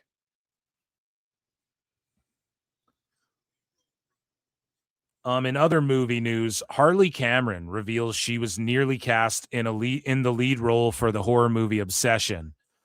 Now, some people say she was trolling, and this was just her doing a bit. Cool if it is, cool if it isn't, because she does act, and she does ventriloquist. I don't know what the word would be. She does it. She's a ventriloquist, and she can sing and play guitar, and she can wrestle, and she's been in music videos and shit, and she definitely has acting ambitions. So she took to Instagram and uploaded her fake audition tape for the role of Nikki. Well, it doesn't say fake. I'm adding that word in there because she uploaded her audition tape. So she says, "Cat is out of the bag. I auditioned for Obsession and was told it was nearly me who got cast." Was this a joke? Let's see. No, it was like deleted. Whatever the post was. So maybe it was a joke and people took it seriously, and so she deleted it. But anyway, she wrote, "I wanted to share my passionate audition and thank Curry Barker for the opportunity. And of course, congratulations to Indy Navarrete. Apparently it came down to us two, and I'm honored." Maybe it was real. Who knows? Because Ringside News thinks it's a shoot. Even though she didn't land the part, Cameron seemed proud of the audition. And for now, Harley Cameron may not be Nikki in Obsession, but she clearly made a strong impression. And judging by the audition tape, so no, she really did drop an audition tape or what? Harley Cameron Obsession audition tape, because yeah, it's okay, let's see.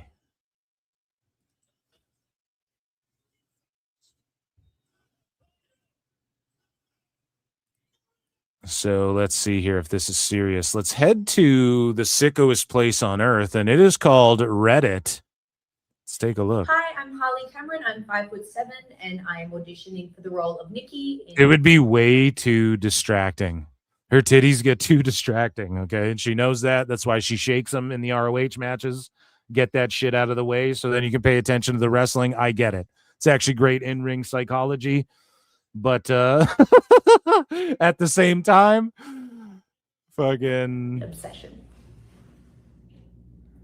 So let's see if this is a work or shoot. Really have cancer? No. No. No. No, yeah. Yeah, so this has to be her trolling. Don't you bloody do that?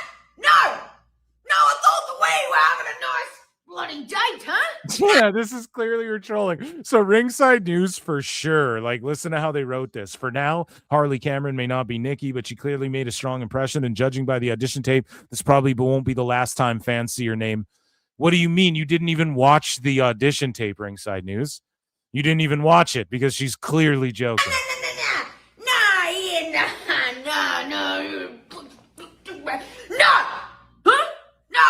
Unless they're joking too, and we're just getting felted here at PWT. It's like, whoa. Back out. Thought we're having a nice date. Oh my God, that's fucking funny. Shout out Harley Cameron. She rules. Everything she does, gold, magnificent.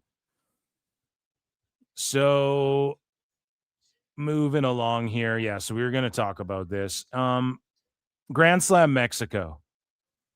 Ticket sales. So listen to how the Observer does another infamous Dave Meltzer spin. Ticket sales for AEW Grand Slam Mexico reportedly tracking well above AEW's 26 year-to-date average, even with the show still months away. Yeah, well, this year, AEW is doing 1,200 in 1,700 seaters in Moxley's fucking hometown. They're not doing good attendance at all. And some people cope. They're like, no, they're doing like over 3,000 per fucking show. No, there's just been a few that are like 4,000, a bunch of fucking 1,000 and 2,000. And it's been that way for years now. Okay? So year over year, and I'm not even trying to shit on Grand Slam Mexico, but it's like year over year, it's down everywhere that they've ever been. MJF tried to lie and be like, in every place we're in, it's up. We're up in ticket sales. Nope. And now the Observer spin is, oh, they're up in recent years, or in recent month to month, pardon me, for this year. Yeah, because their attendance everywhere is the shits. And so when they sell 5,000 tickets for this thing, it's way less than that last time or the time before, but it's way more than the average of what they're doing this year. And again, any real fucking true analyst would break it down that way, except for Dave Meltzer, because he's a fucking fraud and a phony, a big fat phony. So speaking of Dave Observer, we have a Tryin' Brian here, and he breaks down, again, he's just regurgitating PWT here. I know they're listening. But Brian starts questioning if AEW needs an authority figure on TV. And again, what I say goes. So this is what this show is. This is what PWT is. Ready? This is what it is. It's me talking and saying all of my ideas, and I'm super smart and I'm right about everything, and everyone else is very dumb and wrong about everything. Okay? That's what this show is, and you all love it, clearly. Now, with that out of the way, Brian Alvarez is listening in to PWT and now taking these really great ideas because I'm just trying to help. Hey, I've been trying to help Tone over here. Okay? Trying to help Trips, trying to help everybody. Even though I'm bitching, the ideas are cooking like they're in the kitchen. Boom. You're a poet and didn't know it. I'm over here now. That's what I said. So you need an authority figure. Okay, I'm fucking retarded. I'm sorry. You need an authority figure. You need Big Show to come out and be like, yeah, no one's running amok here anymore because I'll one punch KO you and I'm repping Tone. You need Mick Foley to be the commissioner. You already ripped off so much WWE shit. Have them have like a makeshift fucking backstage boiler room, GM room or whatever. You need Jeff Jarrett could be that. That's played out though because TNA, I get it, but you need you need some sort of authority figure. And when people hear that, they're like, nah, that's old WWE shit. No, you need someone who's calling the shots that even in kayfabe, the buck stops with them. Okay? You need that. You need that. It doesn't mean evil authority regime who fucking runs everything. It doesn't have to be that, but it can't be just what Tone's doing. And even Brian agrees. Mark cuts a promo on MJF that he wants a title shot. MJF comes out and they go back and forth for minutes on end. And then finally Mark goes, well, I already talked to Tony. Here's the match we're going to do. Yeah. It's like, well, why the didn't you just say that? Why didn't you start the promo with that? Why did you instead, there's going to be this match. So why'd you come out and go, hey, MJF, come out here. I want to talk about getting a title shot. And then MJF has to come out, and then MJF, they go back and it's like, this happens a lot. It does, and it happens. Booker of the fucking year. This happens a lot. Yeah, it's been happening for 7 years. And if WWE's in a lull, then what the fuck is this? We're looping on repeat here. It's a lot with MJF. Well, I think part of the reason it happens is because Tony apparently does not want to be an on-screen character. But I guess he also doesn't want someone else to pretend they're him as an on-screen character. Exactly. That is egomaniacal.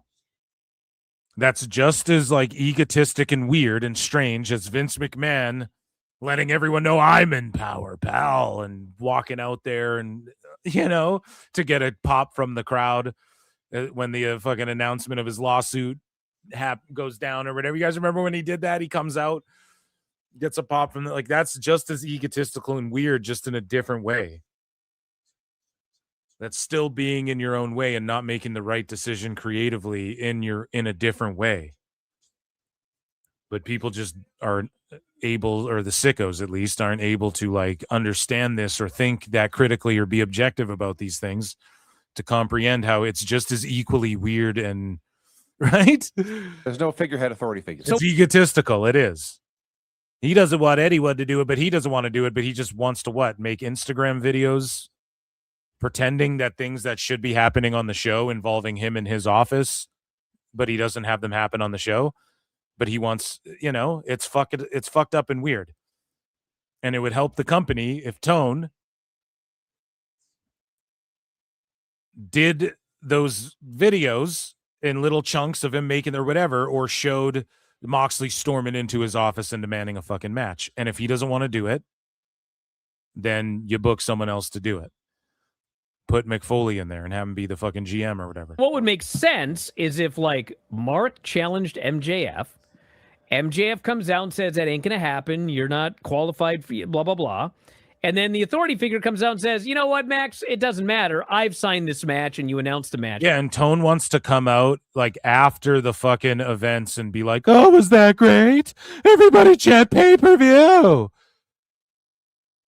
So he wants to do that and get all the adulation and the credit, but he doesn't want to accept that what he's taking credit for is subpar because of the fact he wants to be able to take the credit while not. He also doesn't want to be on TV. It's just very selfish, self-centered, That's like a logical chain of events. But because Tony doesn't want to be an on-screen character, and he doesn't want to hire it like someone to be an on-screen character, instead we have this weird thing where they have a big argument back and forth about it, and then just announce it's happening anyway. So that's kind of weird. And the other thing about it is they just want MJF to be on TV for a long time.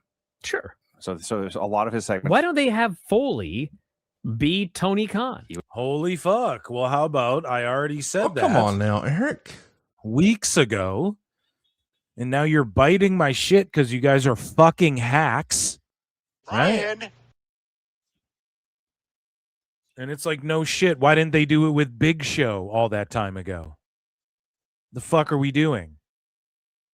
Since Excalibur is so shitty on commentary and he goes, oh, and Tony Khan just told me, because what happens is what he explained, but then it's even worse. They have Excalibur go, and I'm being told in the headset, Tony Khan made the match. Then they just have a graphic already made. It's garbage. Have Excalibur get off of commentary and play this masked fucking asshole and lean into the fact that it's all friends wrestling, and the Bucks are like, fuck, man, Excalibur, like, we got you the job, and he usurps power somehow. I don't know.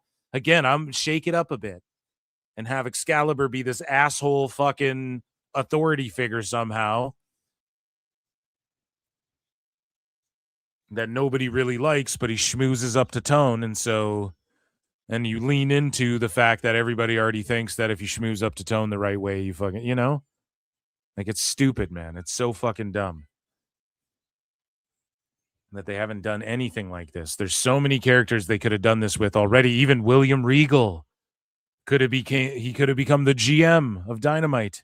It'd be perfect. You don't have to, Tony. He's done it before. I mean, I don't know if it's an ego thing or whatever, but you don't have to convince us he's the owner. Just say Tony Khan assigned Mick Foley to make some decisions. And then Mick Foley can be on TV. He's a great promo. Yeah, it's just that Tone's a fucking egotistical guy. But he's just nice to everyone and gives them millions of dollars. And so they just sit there and fucking let him do whatever. It's great. So we move along here. And speaking of letting talent do whatever the fuck they want, Darby Allin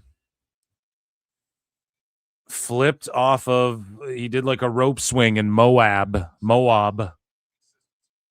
whatever the fuck here. Let's take a look. 2, 3, 4, 5, 6, 7. Ah! 2, 3, 4, 5, 6, 7. Ah! So, like, this dude's wild. I mean, I don't know. If he worked for my wrestling company, I probably wouldn't let him do any type of shit like this. And yeah, Tone is just paying this dude millions to potentially get in a bungee jumping accident.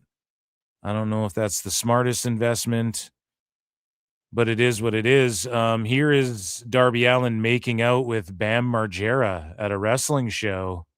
And it is Pride Month, folks. From parts unknown, Darby Allin for the Paradise World Championship.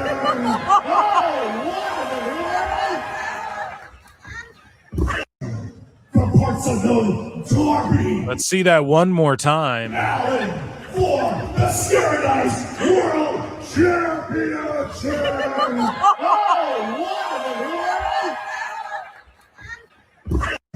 So yeah, Darby's, flat out just making out with motherfuckers, And I wonder if that's why he has so much pent up aggression towards women, allegedly. So we move along here. And Chris Jericho imparts some good advice and then does one of the worst things ever that whoever was giving him advice on is a dumb fuck. And it's a big time boomer move, but it is what it is here. Chris Jericho gets asked what younger wrestlers misunderstand about getting over. Now, this is a tremendous piece of advice right here. What's one thing young wrestlers misunderstand about getting over with a crowd? Well, it's kind of what I just said, is you have to connect with the audience, And I'm not going to throw stones at the style of wrestling nowadays, because when I started, our style was the version of what's going on today, but just the peak of athleticism in 1991 was a moonsault. Right. And we were the first guys. I remember the first guys to do moonsault in Japan was myself and Lance Storm. Now it's a moonsault is, the opening move. But that's fine. The athleticism grows, but the same. Wait a minute. Never changes. When StreamYard it's all stops about your personality, crashing and out about your on me, I character, need about to your pause charisma. it. Here, I'll bring it back a bit. Did Jericho just say he was him and Lance Storm were the first guys to do moonsaults in Japan? The opening move. But that's fine. The athleticism in Japan was myself and Lance Storm. Now, I remember the first guys to do moonsault in Japan was myself and Lance Storm. Hold on. Let's ask Grok to fact check that. Who were the first wrestlers to do moonsaults in Japan? There's no way it was him and Lance Storm. George Takano was the first documented wrestler. Keiji Muto, the Crush Gals, Hayabusa. And this is all in the fucking 80s. Hayabusa in the 90s. So Jericho in the 90s, him and Lance Storm went to Japan and were the first guys to do fucking moonsaults? Buddy. You just made the list. Fucking lie to us, Jericho. Now it's a moonsault is, the opening move. But that's fine. The athleticism grows, but the same principle for wrestling never changes. It's all about your personality and about your character, about your charisma, and connecting with the audience. You have to connect. If not, then you're just a couple guys out there doing high spots and not getting any reactions because there's so much going on. No one's paying attention because nothing is special. There has to be a reason for what you're doing, a reason why the match is even happening. So it's up to all the guys and girls to figure that out for themselves. You have to find a character that's going to connect and be a little bit unique that people are going to remember. Mm-hmm. So there you go. And then Jericho all of a sudden jumps onto an NFT grift. I'm not even joking. And it's like, dude, this is such out of touch. Like, first off, these are fucking, the NFT thing was the stupidest, dumbest, dumb thing ever. And now they have different names for it. But this Canopy Creative Studios LLC, they're doing these Kopi koalas. And if you go to their Twitter, I forget what they're called. He's going to tell you what the fuck they're called. The mints. These mints. We have mints we're offering, these koalas. And it might be for a good cause, but it's like, it's a fucking scam, buddy. All of this NFT shit is scams. Okay? And every celebrity jumped on this trend. And then this fucking trend died off. Now, here's where an NFT is like, okay. But again, is it even an NFT? Like, I think Kevin Smith made an NFT that was a movie. Right? So we like auction off this NFT, and the NFT is this movie that fucking Kilroy or whatever. That's kind of cool. You know, Wu-Tang, they make one album and then auction the one album off. And then that Martin Shkreli guy buys it, you know? And if it's out there, it's because he puts it out there and they sell the one album instead of try and sell a bunch of albums, because music, that's fine. But like when you start seeing motherfuckers like Snoop Dogg and Eminem, they made a music video where it was animated and it was their NFT apes that they were selling. It's like, you guys are 50. How much fucking money do you guys need? You both have tens of millions of dollars. How much money are you trying to rob from like fucking suburban kids? You know, like who's buying this from you guys? And now Jericho's on this fucking koala. He's in the koala family in 2026 trying to do a mint and an NFT. It's like Jesus mint Christ. For the Cocoa Peas coming out and the koalas and the Cocoa Jerichos. Peas, Is like, sorry, I called it a Kopi. It's a fucking Cocoa Pea. I want to be a part of this because I know it's going to be a big part of our future as a society. And when it does, And that's always such a grift, eh? Oh, it's just such a good, it's just such a righteous cause. Everyone's got a cause for a cause. and you know, Undertaker has one, and John Cena has one, and John Moxley has one, and MJF has one. I want people to go, Jericho was the first. And we've got all the Jericho. The first.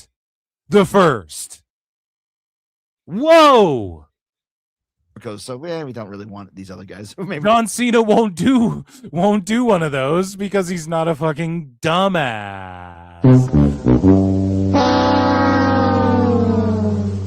they do, but he doesn't want to get caught up in what CoffeeZilla would call a rug pull. Let's talk about it. I'm really excited to launch this into community, not the community, and just to be a part of it and to know that. What's community? Is it with a K? Right? Cocoa Pea Koala, right? And then they have the community with a K.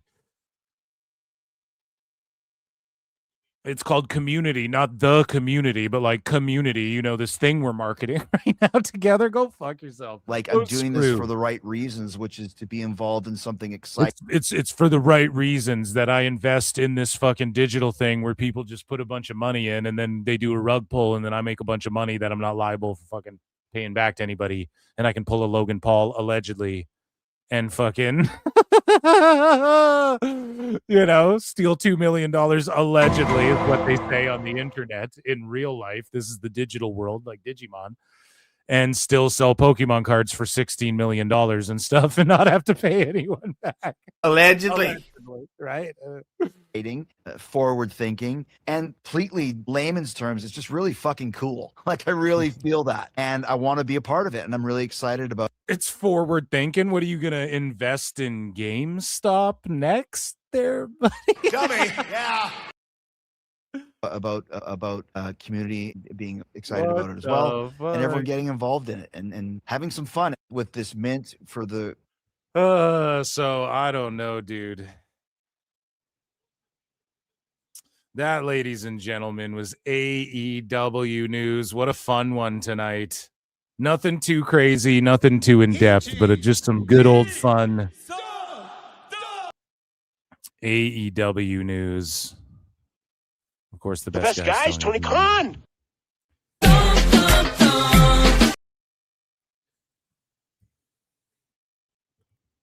Amazing stuff.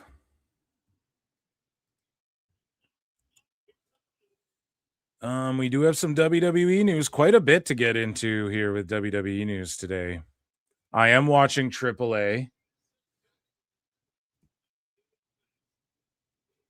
And we have Lola Vice and Mr. Iguana versus La Hiedra and DJZ.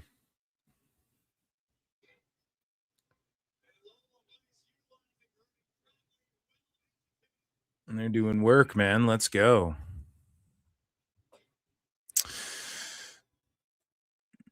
What's chat saying? Guys, make sure you hit like, make sure you hit heart or retweet or whatever if you're watching on X. I really appreciate that. Share the show around.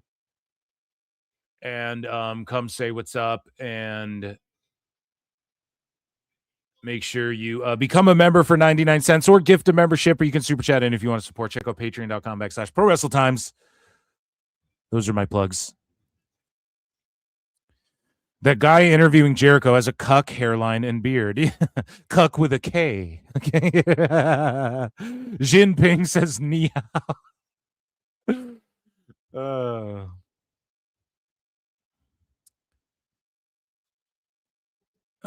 When it does, Dave Meltzer 5-star coin. Why buy an NFT when you can right click and save as? Exactly. It's so cooked, man. It's so cooked.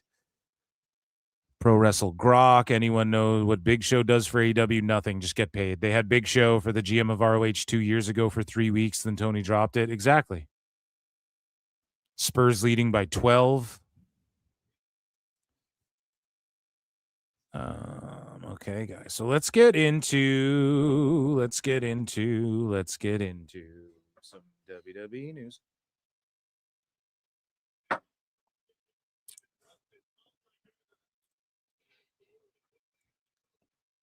Oh yeah, the cake is cake in there in Mexico. It's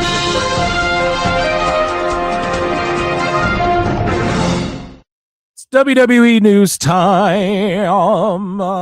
So let's start with some roster stuff here. Brie Bella and Paige were very sad and bummed about not being able to perform in front of the European crowds. Let's take a listen. Night SmackDown. I will tell you all, Paige and I were very sad not to wrestle in front of you in Spain or actually be out there. You know, we had a backstage, which was still really good. Fatal Influence. Those are some naughty girls, but you know, very naughty. We're going to have our, you know, we get them now. So we got a little taste of their medicine. They're going to get it right back. But I will say Paige and I were so sad not to be out in Italy. Yeah. Well, those crowds are so amazing. So amazing. I mean, they're not quiet for 1 second. Loud and just like they play into the stories. They're just so great. And, you know, I know we've talked about this before on the podcast, but it does something to the wrestlers. It always adds when to you feed their off that energy. Do you know what I mean? And so thank you, Spain. Thank you, Italy, for being outstanding crowds. And then the Friday, the SmackDown after, Paige and I thought we had a match, and then we didn't. And we were so sad. We were like, can we please walk out to the crowd and cut a promo and do all that? Which actually we originally were supposed to be out in the crowd and do this thing out in the arena. And last minute it got switched. We were Okay, so enough of that.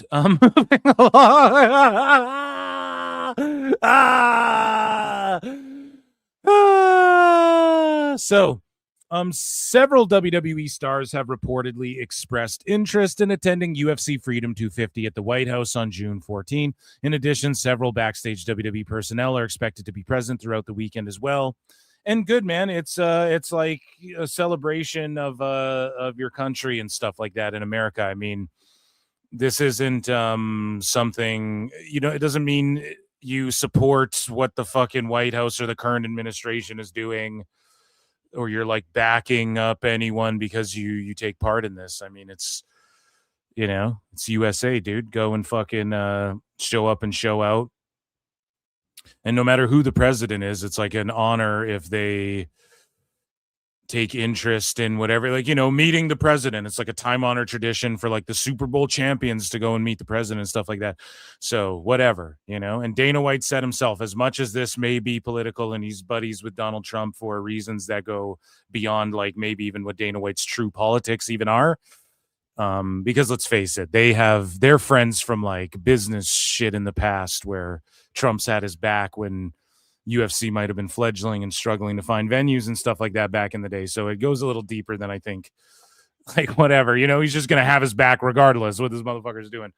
So, and Dana White said it. If Joe Biden was the fucking president, I'd go. And some of these WWE superstars have said the same thing. I don't give a fuck who the president is. This is a once in a lifetime, like pro wrestling, and now MMA and TKOs being taken seriously where they get to meet the president. Whereas that was reserved for like the fucking the 96 Bulls and shit, like Tom Brady and shit like that. You know what I mean? So here's the Miz. He's getting a USA. I think the fans are going to be behind him. He's a hometown boy, and these people out there, the 4,000 people that will be in that lawn, will be cheering for Justin and saying, USA! USA! USA! USA! USA! USA! To answer your question, who's going to smack? So there you go, dude. Shout out the Miz getting it popping. I'm super excited for that card, and I'm not gonna lie. If you're like a fucking nerd like me, the White House thing looks like a Street Fighter level. Like it just looks insane, and it's gonna be insane. And hopefully the fights deliver. I think all the fights are really good matchups to like see exciting finishes. Like I think a lot of the matchups are kind of lopsided. It's 7 fights. I implore you all to check it out. And they made Paramount Plus. I didn't bookmark this anywhere, but Paramount Plus is also the home of UFC pay-per-views now in Canada as well. So for a minute there, we still had to do pay-per-view the old-fashioned way. That lasted like a few months. And then now Paramount Plus, you go there. If you have Paramount Plus, you can watch the UFC. The round of applause. I mean, that's a boss move. So for the first time ever, Saturday night's main event is coming to Atlanta. Tickets are on sale now, and they're calling it Sunday night's main event, not Saturday night main event. And I think it's just a house show, if I'm not mistaken. And some people were saying that they should have called it Sunday Night Heat in Atlanta, and that's a way better name. But again, you have a bunch of these fucking guys who don't like, I'm sorry, TKO, they lick balls at like UFC vignette packages and shit. Well, no, like the packages are good, but that's the only way they promote. Like they don't go outside of the box other than, and you can argue, well, the UFC White House thing is outside of the box. For sure, it is. So I give them points for that too. Like I actually don't knock that. I like it. But with that being said, like everything has been very vanilla and generic, and they just use the same clips over and fucking over, and they don't really make cool fight posters anymore, and they don't do anything that's overly exciting other than, I guess, like the Sphere and then again the White House card. So they're going to like, I don't know, maybe if they do the Roman Coliseum next, like it would be cool if they just keep doing like video game type shit, I guess. Maybe that kind of gets you, but the fight's got to deliver at the end of the day, and you got to have star power, and you got to have compelling matchups, and I think this White House card has all of that. So we move along here, and speaking of legends, El Grande Americano is auctioning off his mask from AAA Noche de los Grandes, and 100% of the proceeds will be donated to the Dr. Sonrisas Foundation, supporting children facing life-threatening health conditions. And his blood is soaked on there, and that would be amazing. That's going to go for a pretty penny. You know, Conrad Thompson, I'm going to sell my ECW sign so I can purchase that mask. And then I'm going to buy the proceeds back and donate it to myself. Click down below, and you can save money on proceeds that go to children. So LA Knight was on Giga Chad Chris Van Vliet show, and he says, well, let's listen to what he says. No matter where I've gone, I've always felt underappreciated in the wrestling business. But I don't know. If Adam King... Yeah, and people are like, woe is me. Some people are trying to support him. Some people are trying to clown on him. I do think that he's always just kind of been shy of like that world title run and what he could what he could achieve could be greater. But like, here's the thing though. He gets monster pops. He's involved in like hot fucking WWE and he's a part of it and he's in and around. He's like a mid-upper guy. And the problem is like on SmackDown, which we're going to talk about, his fucking promo, for instance, like he starts bumbling around and confusing guys and he's just trying to say too much. LA Knight's more effective when he keeps it short and sweet. And it's just that in ring and on the mic, he's starting to become known as like a fucking botch guy kind of. And I don't know. I think he went out there and wrestled his ass off on SmackDown. And he says he thinks he's been undervalued, but who should he be world champion over right now? Rhodes or Roman or Punk? I don't think so, man. And it is good to make new guys and whatnot, but we saw it when he won the US. He won the US. People stopped kind of caring. And you could put that on creative. Sure, I'll accept that, but that's just what happened. You know, and hopefully creative can get some new shit.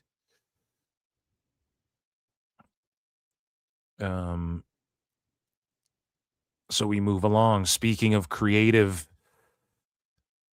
being creative and thinking of some new shit to do, Tiffany Stratton has been doing these streams here. Do I not have it clipped? Okay, I guess I don't. But Rhea Ripley has been appearing on a bunch of streams.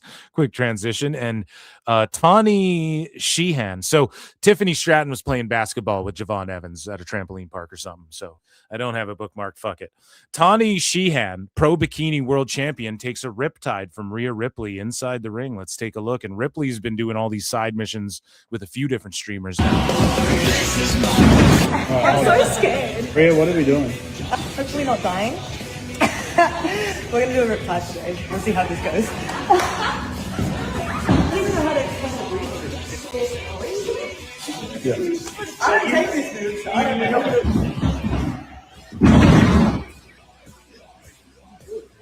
That was like super good. Like I thought. But like just to make sure you're it was like Twilight. They're killing the business. They're ruining the fucking business. It's dead. It's over. The business is done. Lock him up. Lock Rhea Ripley up now. Illegal. Illegal. So another thing creatively WWE has done is they have gotten Julia the fuck away from Kiana James. And again, I was right about fucking Dragunov. Okay? Let's talk about it. And I'm right about Julia. Let's talk about it. She never needed Kiana James to be there to fucking with a loaded purse to get her over as a killer and somebody serious. And she goes on Main Event, has this match with Jordynne Grace, and everybody was fucking raving about it. Of course, Jordynne Grace rules. And you have Kiana James, who's much better on her own. And in fact, man, if you had Kiana James with like Blake Monroe, even that would work better. Or Kiana James with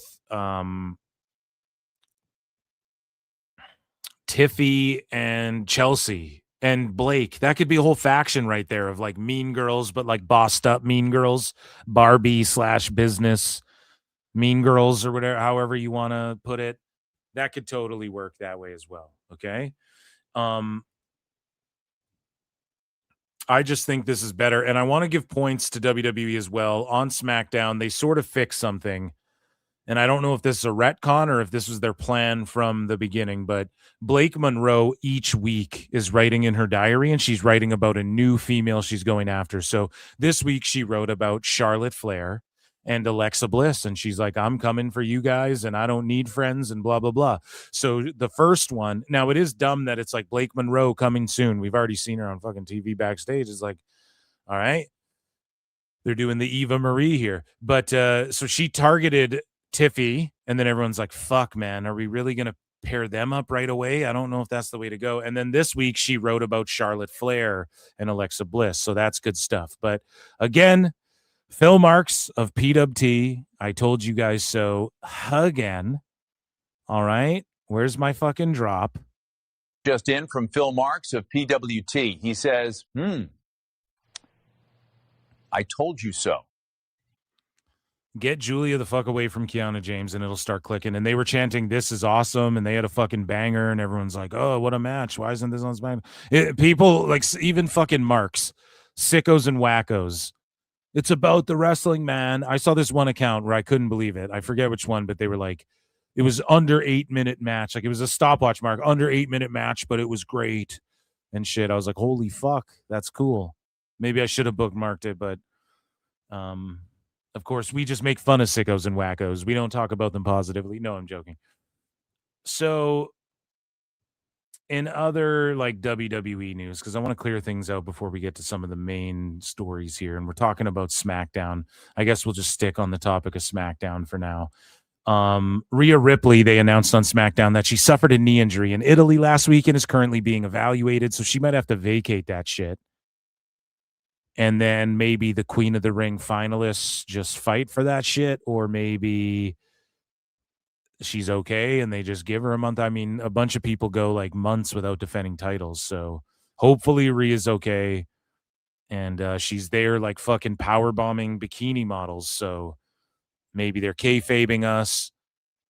Maybe, again, it's an injury where she got hurt working out, and they're just like, well, it happened in Italy to, like, put more heat on the match and the storyline in the kayfabe. All of that aside, doesn't matter. It could result in a vacant title, so just keep an eye on that, and we'll see what happens. Speaking of seeing what's going to happen here, The Miz lost his mind and has a streak of, like, white in his hair, and he was shocked and is like a Frankenstein monster now. And he was shocked into oblivion last week. And so No DQ writes, The Miz has lost his mind after being electrocuted. Kit Wilson shows up and tells Danhausen to lift the curse, arguing that The Miz only knows how to speak in catchphrases. And Danhausen's like, I like The Miz this way. And so The Miz is like, hoorah! And he's like, awesome! And he's just saying his old catchphrases. And Danhausen was funny. He's like, oh, 2010s, very nice, you know? And then Kit Wilson goes to hit Danhausen with like a pipe or something. And then Danhausen ducks it. And then Kit Wilson gets fucking electrocuted again into oblivion. Master need to oblivion.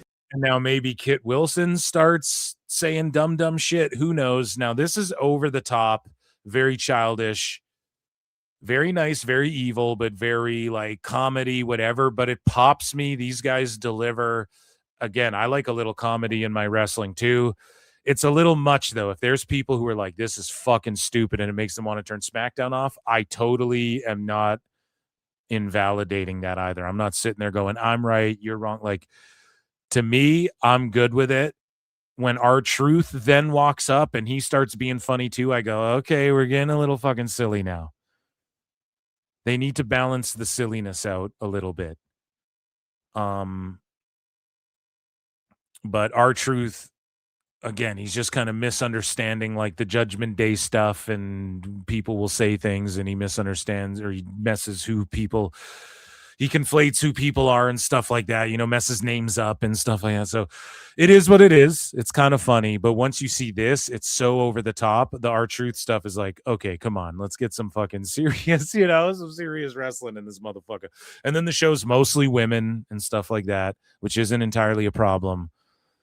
But again, if people don't like this, I totally see why. I enjoy it, but I enjoy it in like the small doses we've been getting it. And I am itching to see the giant Danhausen and who the fuck it is eventually and where this is all leading to. Like if they're just doing dumb shit just for the sake of doing it and there's no real end game here, then yeah, you're getting a little too goofy for no payoff. But if there's a good payoff at the end of this, then all right, I'm locked in. I'm willing to go with it. But this SmackDown was, I don't know, man. The fucking crowd was super dead. And speaking of dead, this YouTube video, Jey Uso advanced in the King of the Ring tournament. And I actually really liked the finish of this match now. This four-way got fucking boring. The women's four-way was boring. And it fucking was really, there was no chemistry. And Jade just really looked lost in a lot of the match. And we're going to get into why in a second. I didn't even realize this shit. I realized the one egregious part that we have clipped here, we have the clip of, but after I didn't realize the whole time she's like adjusting her hair and other people are adjusting her hair. We'll talk about that in a second. But the men's fatal 4-way, it just, again, it went too long and there's just like people like Solo comes out, then they cut to commercial and shit. It's just fucking, it was stupid. And the match was whatever. I mean, Keys is doing well for where he's at. The finish was good, though. I did like the finish where what even happened, essentially. So, like, Keys hits his fucking move, goes for the cover, and then Uso, like, Jay timed it perfectly where he snuck in, hits the splash on Keys and the person he's covering, and then fucking gets the cover. 1, 2, 3. He, like, steals it, you know, and then gets out of dodge. That was an okay finish. But then the fans on YouTube, so when they're like, man, WWE's in the mud, you got to listen to the fans. They're making the wrong decision. Really? Because this is like the 100th fucking time now where Jey Uso's won a match and everybody just goes and dislikes it. He's just not allowed to win anymore.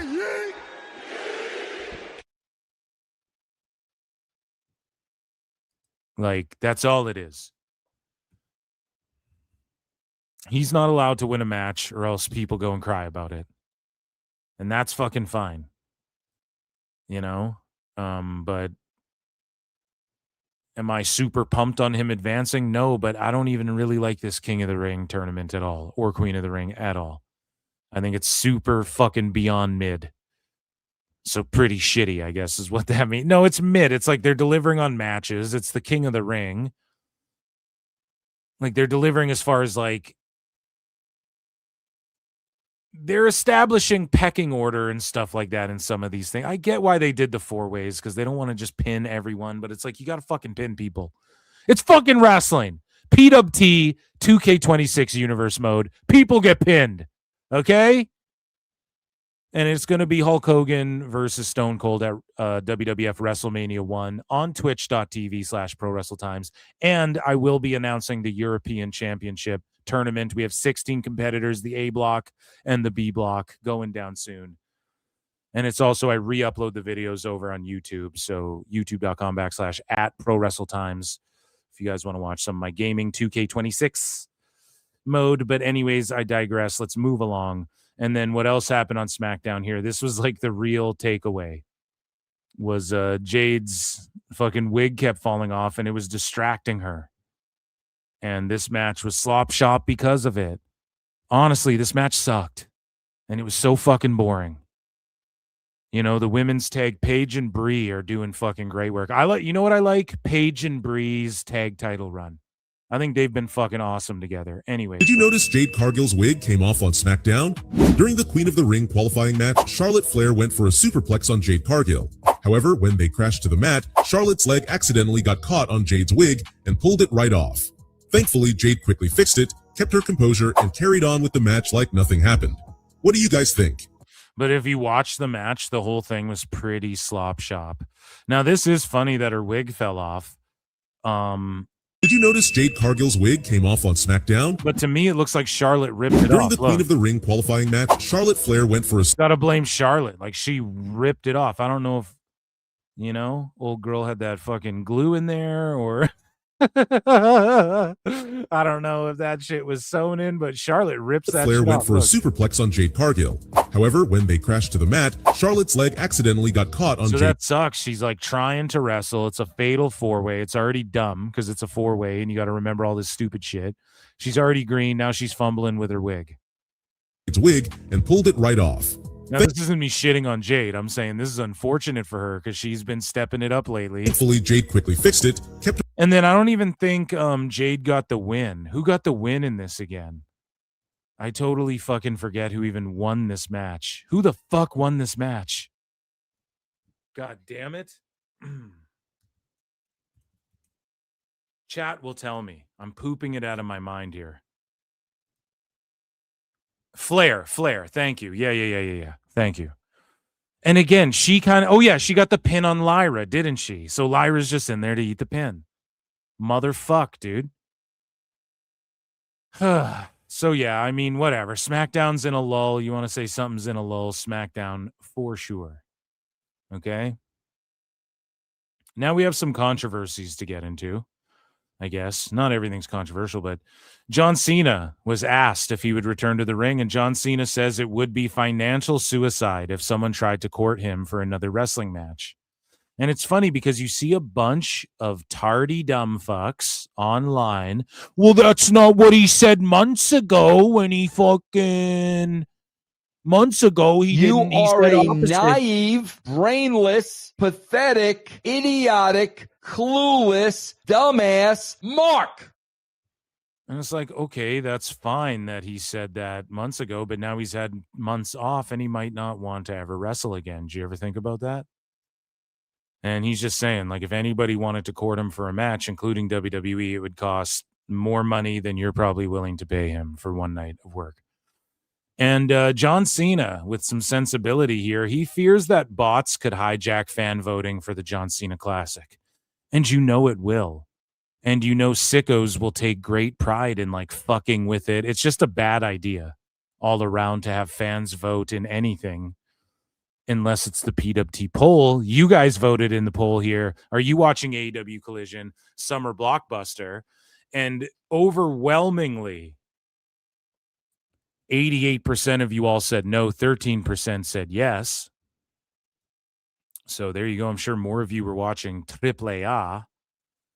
And yeah, I mean, other than the PWT universe, I don't trust any fan base or anything not to get bot fucking hijacked just to fuck with people. You know, and at least he's conscious of that. And I don't think this was his idea. I think this was an idea that TKO told him to go out there and say, and he fucking said it. And he doesn't really get how it's going to work. And they're like, oh, it's fan interaction. But really, it fucking ain't. So speaking of fan interaction, you know, Kathy Kelly went out and did an interview. And, you know, she's friendly with the fans and she's friendly with the podcasters and the interviewers and whatnot. But she spoke about her best friends in the business. She listed Kevin Owens as one of them. Braun Breaker, Bronson Reed. And she also talked about Kevin Owens' family, I guess, a little bit, which I didn't even see what she said. But Kevin Owens' wife made an Instagram post tagging Kathy Kelly and says, as someone who actively tries to stay out of drama, when it comes to my child, I have to speak up. Recently, Kathy Kelly mentioned my son in an interview. Why she would choose to talk about someone else's child's medical history is beyond me. What she said isn't true. I do my best to keep my family private. As a protective mother, it really angers me when someone takes it upon themselves to talk about my children on a public platform without their consent. The fact I need to come out and clear this up is so ridiculous. And it's true. I'm actually with Kevin Owens' wife on this shit. But if she feels like she's friendly enough, then maybe it's just an honest mistake. And I'm sure she reached out privately to apologize and clear up the air, which again is something you handle privately, even though Kevin Owens' wife took it publicly. I'm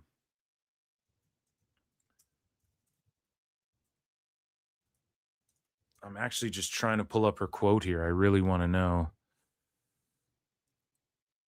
So she said that her recent autism diagnosis, and shared that her colleague Kevin Owens, who she considers one of her best friends, has been super supportive and knowledgeable about her situation because of his son.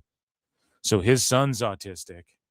And she's like, yeah, you know, because of his. So again, that's like a slip. That's like a slip of her just saying, like, you know, he understands what I'm going through because he has experience because of his son. So she's kind of like putting him over, but also by accident exposing something that maybe they've kept private and shit. So hopefully Kathy Kelly just apologizes privately. And then if Karina wants to take it publicly to say Kathy Kelly reached out and made it good, then she can. And if she doesn't, that's her prerogative. And Kathy Kelly shouldn't expect anything. She just apologized privately. You don't have to take anything publicly. And Humble Wrestling says, so Kevin Owens' wife was very angry at Kathy Kelly mentioning their son in a recent interview. Yeah, I mean, that's her kid. Mama Bear's going to fucking stand up for her baby there. So moving along here, Bryce Donovan on Jackson Drake and his WWE ID experience. So He flat out calls Jackson Drake a scumbag, and this isn't a kayfabe situation here. Terrible. Honestly, I think Jackson Drake's one of the worst human beings. I'm like not afraid to say that. I don't have to work with him anymore. That dude's a scumbag. He's an awful human. Ricky and Brad, they're fans, so like I don't blame them as much. They're following along. But Jackson is Bryce was the best wrestler. Like Bryce was the best wrestler going into that program. He's the best wrestler coming out of the program. There was good people there. I think Sean Waltman's awesome. Very thankful to him for all he helped me with. I think the people in it are legit evil human beings, and they're going to have to deal with that at some point. Jackson especially. So maybe if he's working, then okay. But the way he's just like saying it with just very seriously, and he knows he's lucky he's not on shows with me. We'll be honest with that. So speaking terrible. Yeah, I don't know. Maybe he really doesn't like that motherfucker. Maybe he thinks that's why he got released from the ID. He's saying they're evil human beings. He just said they're all evil human beings. I don't think you really say that. Is it a work or shoot chat? Let me know. Speaking of work or shoot, CM Punk has been the center of controversy as of late. And Wrestle purists post this. This according to the Observer that, again, for those of you who don't know, CM Punk had some planned time after WrestleMania, reported first by PWT. And then what happened was some random fucking mark on Twitter, who's a Tony Khan stan, just invented a rumor and said, rumor is CM Punk isn't returning to WWE, and he got mad at TKO, and they asked for him to take a pay cut, and he yelled at them and got mad, and then fucking he's not going to be back in WWE possibly, blah, blah, blah. And then all the dirt sheets scrambled to make a story out of fucking nothing. So the Observer wrote this, and Dave, it was hilarious. Flutes in the chat for Dave because he's like, I won't even touch this story until Friday. And then he just comes with some bullshit and goes, well, I'm Brian, except it's like, except, it's like, actually, the plan right now is for, CM Punk to, it's like, when, return on SmackDown, which is basically a balancing act. So if he doesn't return to SmackDown, hilarious. Also, WWE on SmackDown, and this is why Dave is super redacted too. He might have seen them play that clip of Punk on SmackDown, and all they were playing was a clip showing you that they advertised Punk for the Fan Fest. WWE couldn't wait to just pwn that fucking rumor and this other rumor we're about to read that, of course, Spurgy Fightful had to fucking come up with some bullshit. But CM Punk, man, they advertised him for the Fan Fest, and Dave might have seen that on SmackDown and then thought it means he's coming back to SmackDown, because Dave always extrapolates extra than is what's actually there, And he goes, the belief is that with Raw having Reigns, Rollins, the Usos, Fatu, Femi, Logan Paul, and Breakker, that Punk made more sense on SmackDown with a top tier of Rhodes, Gunther, Ripley, and soon to be Punk, Orton, and McIntyre, Brian. Plus, Rhodes versus Punk has been a direction. The fuck does that even mean, dude? But yeah, I mean, if he's on SmackDown, good. I just wish they would make it more like, I wish that WWE would start leaking to the dirt sheets fake news about, hey, Punk's Raw contract is up. No, yeah, seriously, we signed them to fucking Raw deals. Like, yeah, they're signed to WWE for X amount of years, but then for real, the talent are actually signing deals with Raw and SmackDown. Exclusivity, some of them and stuff. And then see if the dirt sheets bite on all that shit, and then you start pushing narratives and leaking out, well, Punk's contract with Raw's coming up, and so he could be... If they started doing that, it would create so much more interest in the Raw versus SmackDown dynamic. But, yeah, Dave, I mean, just guessing, I would say. But then Fightful writes this. There is a belief within AEW that CM Punk will rebuild the bridge with the company, even if he doesn't wrestle for them again. So out of nowhere, all of a fucking sudden, He had Cuervo with him the whole time too. Fightful's like, there's a belief that within AEW, Punk will rebuild the bridge. Now, Nicolo Piccolo quote tweeted this laughing, and he was like, they are desperate right now, and they are just trying to make it seem as though there's a possibility Punk could show up because they don't know what to do. This is how desperate AEW is. Now, we know this is coming from AEW because Fightful's flat out saying it, but also AEW rushes so that to tell Fightful that they have nothing to do with talent being pulled. They don't know what to do. They're lost without even a Punk. Again, Tone gets stuck in loops, and he doesn't understand how to book shit, and he doesn't understand how to get people excited for shit. So what does he do?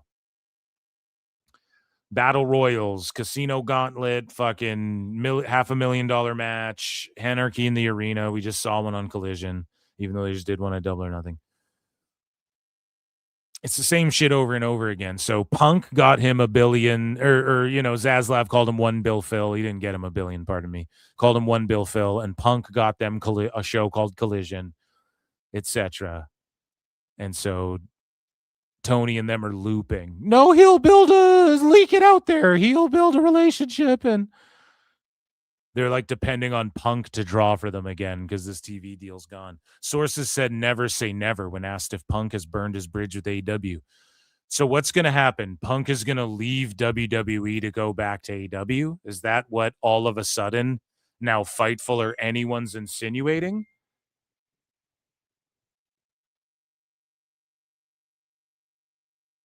Like, what the fuck? You know? What is this even implying? I have no clue. So, Punk will be in WWE till the day he retires, and then he will be working in NXT and behind the scenes, and he will possibly take over for Shawn Michaels one day. Seth and Rhodes will take over the main roster and fill Triple H's shoes, and Punk will be down in NXT with Ace Steel and other guys. And it's just what it's going to be. He's going to go into the Hall of Fame. He's never going back to AEW. And it's funny because they're saying this when it's like, Nicolo Piccolo is mocking this and laughing at it. He would know, trust me. Just look up who he represents. Okay? He had Cuervo with him the whole time too. And he would absolutely know. So Punk, the fact they even wrote this or anybody in AEW leaked this to Fightful, they're just desperate. They're just fucking desperate. For anything, for any motion, and they can't make it happen with people. This is just, again, further proof. They can't make it happen with anybody in their company. They have to go outside to WWE and bring in WWE guys and tease WWE guys, or else nobody gives a fuck. Ospreay has to talk about WWE, or else nobody gives a fuck. Okay? Oh, come on now, Eric. MJF has to talk about WWE and how it's the shits, or else nobody cares. You guys seeing this pattern over and over? They have to fucking say, oh, Punk might come back to add fuel to this fire. It's not even a fire. Just to add fuel to these bullshit rumors made up from some fucking mark. And that guy who made up that rumor he's a fucking Tony Khan stan, and he was just told to put that shit out there. That's all it is. It's not some grand conspiracy. There was no rumors. It was just somebody, that camp over there. They think they're going to make shit up about Punk and, get people hyped about him possibly going back to AEW. And maybe they'll regain some of the people the Young Bucks ran off. It's never going to happen, stupid idiots. There's a bunch of people, Tone and them got to understand this. There's a bunch of people who didn't even really like AEW. They just fucked with Punk and Joe and whatever they were doing. Yeah. And FTR kind of cool, but they didn't really fuck with AEW. And then Punk came back, so they're like, we fuck with this company. Like, Punk's there. Doesn't matter. His name was getting chanted at Feds and in WWE for years after he left, and the UFC brought him in. Like he's a name. So then once it's like, oh shit, Punk had to beat everyone up, and then they ran him out of the company. All those people dipped out and started watching WWE again, and they will never fuck with AEW again. And they're just Punk fans, okay? So you got to understand. Speaking of people who will never come back again, breaking. Janelle Grant, Vince McMahon, and WWE jointly asked court to move sex trafficking lawsuit into private arbitration. So what does this mean? Emotional damage. Nope. It means Janelle Grant is going to settle for fucking money. All that virtue signaling, all this crying. We just really hope It's like for dirt bags and lily pickers. bring justice, and I was victim, and I hope other people will speak. And she's just going to settle for money, and if Vince just paid her $3 million like he promised, he could have shit on her head more and peed on her and whatever fucking sicko shit he was trying to do. But here's the thing, in a weird, dark, twisted way, thank fucking God that this happened, though, because I don't care what anyone says about Triple H's booking. I just don't think Vince, besides the bloodline, I don't know, man. And I guess Rhodes, man, he was the guy who brought Rhodes back in and was like, you're just going to be Cody Rhodes, what you are right now, your same music, everything. That was him who did that. So it was Hunter who did fucking Punk, though. So I don't know, man. I don't know. I just think Vince, he ain't coming back. We're about to check in with Teddy Long here. So I don't want his creative involved in any way, but she's just settling. And she jointly, along with WWE and Vince, asked court to move it to private arbitration.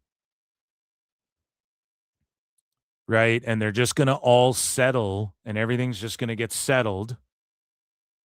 Like a bunch of people knew it would. And this was dragged out for and they're like, oh, like WWE's being sued for, oh, they tried to trick people to absorb WWE and all this stuff. It's like, okay, how about fucking this shit that happened to get Vince out of power? If anything, here's the real conspiracy. You know what I'm saying? Like, I think WWE was down with all this too to get Vince out of the fucking way creatively and stuff. And there's tons of rumors of that. So either way, I'm not defending Vince or whatever, but at the end of the day, she accepted all of these gifts, all of this fucking money, the job title, all of this stuff. There's emails saying she was fucking homeless and a crackhead and all this shit. And all of a sudden she's siding with Vince and WWE to ask the court to move it to private arbitration in which she'll settle for an undisclosed amount. And then what? You know? So she was just talking shit pretty much is how I feel about it. And it's pending approval from the court. And it will likely soon move out of public. And I think there's a follow-up here. The defendants, McMahon and WWE, had long pushed to move the case in arbitration, citing the arbitration clause in the non-disclosure agreement Grant signed with McMahon in 2022. Judge Sarah F. Russell today granted the parties his joint motion. The judge is requiring them to file a joint status report by July 10. If they haven't reached an agreement by that date, they'll have a hearing in August. I interpret agreement here as referring to the conditions of moving into arbitration, not necessarily a settlement of the entire Grant versus WWE and Vince dispute itself. And this guy here says at DK, he goes, at the end of the day, this was about fulfilling a contract obligation. That's really what it is. Like if Vince just paid her $3 million, none of this would be going down. That's all it fucking is, man. Such a black eye. This is Vince's fault. And I don't care. You can not like Janelle Grant. You can be like, she was gold digging. You can be like, there was a consensual agreement and they fucking, you know, she sort of bailed on her end of the bargain. No, Vince bailed on his end. If he promised her the $3 million, then there's the $3. Fuck the other gifts and the Broadway tickets. You know, it's the $3 million. You should have gave it to her contractually, whatever the fuck. That's all, seemingly all she wanted. And then this never would have blown up the way it did. So, yeah, Vince just fucked everybody. But Teddy Long was telling TMZ's Inside the Ring that he thinks WWE should bring Vince McMahon back, playa, for a tag team match on SmackDown, playa. Got a lot of talent out there now, and some guys are doing great and some guys are not. And it's based on the creative people, the people that are in charge of what you do out on that TV. That's how your career, how your career is based. You can go out there and you can do something one night and it will kill you. That'll kill your whole career. And they know how to do that to people, So a lot of guys that are in charge, they don't do it because you can do the job. They'll mess with you because they got the power. They know that they can. So, it's changing a little bit now, but I think what we got to do, we got to get Vince back, so we can do this thing right and, and get the fans back on board, man. So the fans are on board. I don't know what everybody's talking about. It's fucking nuts. Like I said, my legacy is just thank God for everything I've done. And I hope I can give some advice and pass some knowledge along to some of the young guys that are trying to break in. I hope I can help them, to be successful. You said no, bring Vince back, and that's a lot of people have been vocal about that, saying, if we had Vince back, things might be a little different. Do you think that there's a chance that the creative would be shit, pun intended? He may come back some way or another one day, or is the chapter closed on him? I don't think the chapter is ever closed with him. I think Vince, the way Vince, if he does come back, it should be for a storyline where he's trying to usurp the power from from Triple H and shit, and then you get some on-screen moments, blah, blah, blah. You could do something like that, but it only creatively. And that's why they keep Shane far away. It's not that they don't love Shane or whatever, but if he gets backstage even creatively, he's going to start politicking and, so even if it's like, well, you come in for a match, you're a manager, they put you through a table, it leads to this. He's going to start trying to pitch things and blah, blah, blah. They just don't want to deal with it. So with Vince, it would be the same thing. He would start like calling shots and then it would be awkward. And Triple H would have to be like, Vince, you're not the boss or whatever.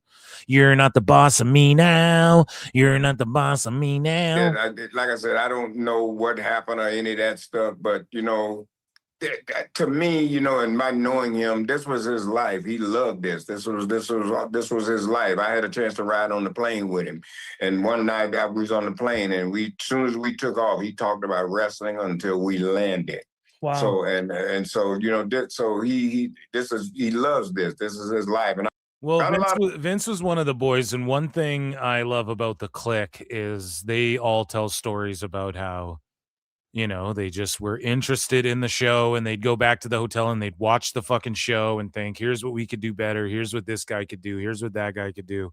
And so Vince is one of the fucking boys through and through. I don't think, very brave of Teddy Long to get on that plane with Vince. I don't think bringing him back would be good creatively. I just don't. And you could argue, well, is it going in the right direction? Like, I don't know. Maybe it was going in a better direction before, but also don't forget you had Monet walking out and big names getting fired. Like, I don't know if Vince handled the fucking TKO cuts as well as Triple H. Like Triple H cuts R-Truth after fucking pinning him on Cena's farewell tour. You could not have had a better send-off, and then the fans cry, so he brings him back. But for some of these people that have gotten released, it's like their stories get cut off out of nowhere, whatever. Vince was doing that as well.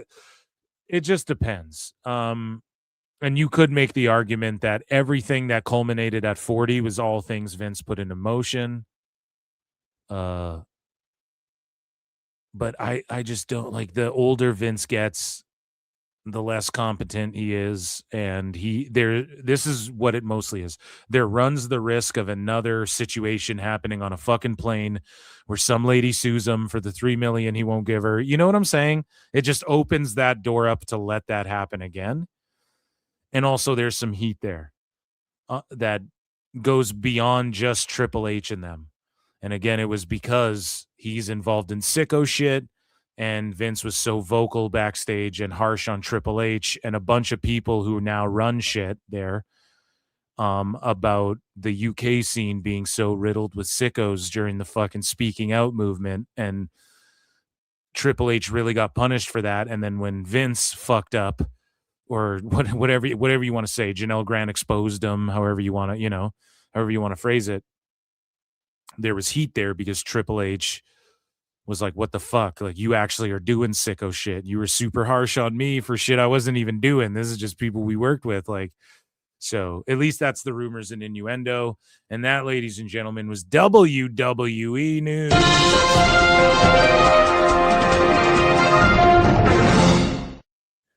And that, ladies and gentlemen, was PWT Live Show. I want to thank you all for coming out this Saturday. Round of applause. Make sure you guys hit like and all that good shit. Check out patreon.com/ProWrestleTimes. Check out my new podcast if you like MMA and shit. And I hope you guys enjoy UFC Freedom 250 tomorrow. Don't be so uppity about it. Watch the shit. I appreciate it. Round of applause for the PWT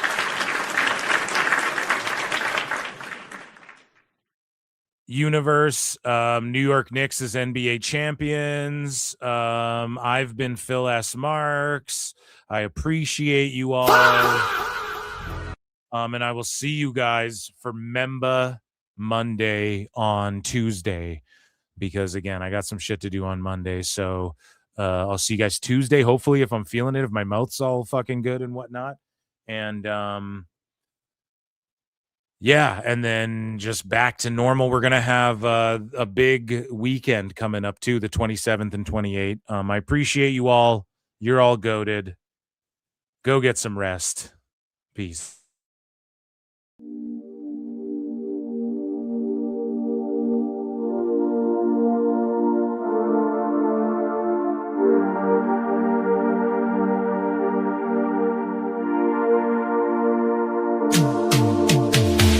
Every booking is golden, you see. Perfect cards crafted for you and me. Yeah, the best guy's Tony Khan, it's true. Triple cup, best damn booker in the land. 3 red cups stacked up, always in command. Triple cup, living legend of the fight. Just a call away from making it right. Never see a back card, no way. Got the whole roster locked in for the day. The Crimson Tower of modern art. Triple cup. Triple cup. Every booking is golden, you see. Perfect cards crafted for you and me. Yeah, the best guy's Tony Khan, it's true. Triple cup. Best damn booker in the land. 3 red cups stacked up, always in command. Triple cup. Living legend of the fight. Just a call away from making it right. Never see a back card, no way.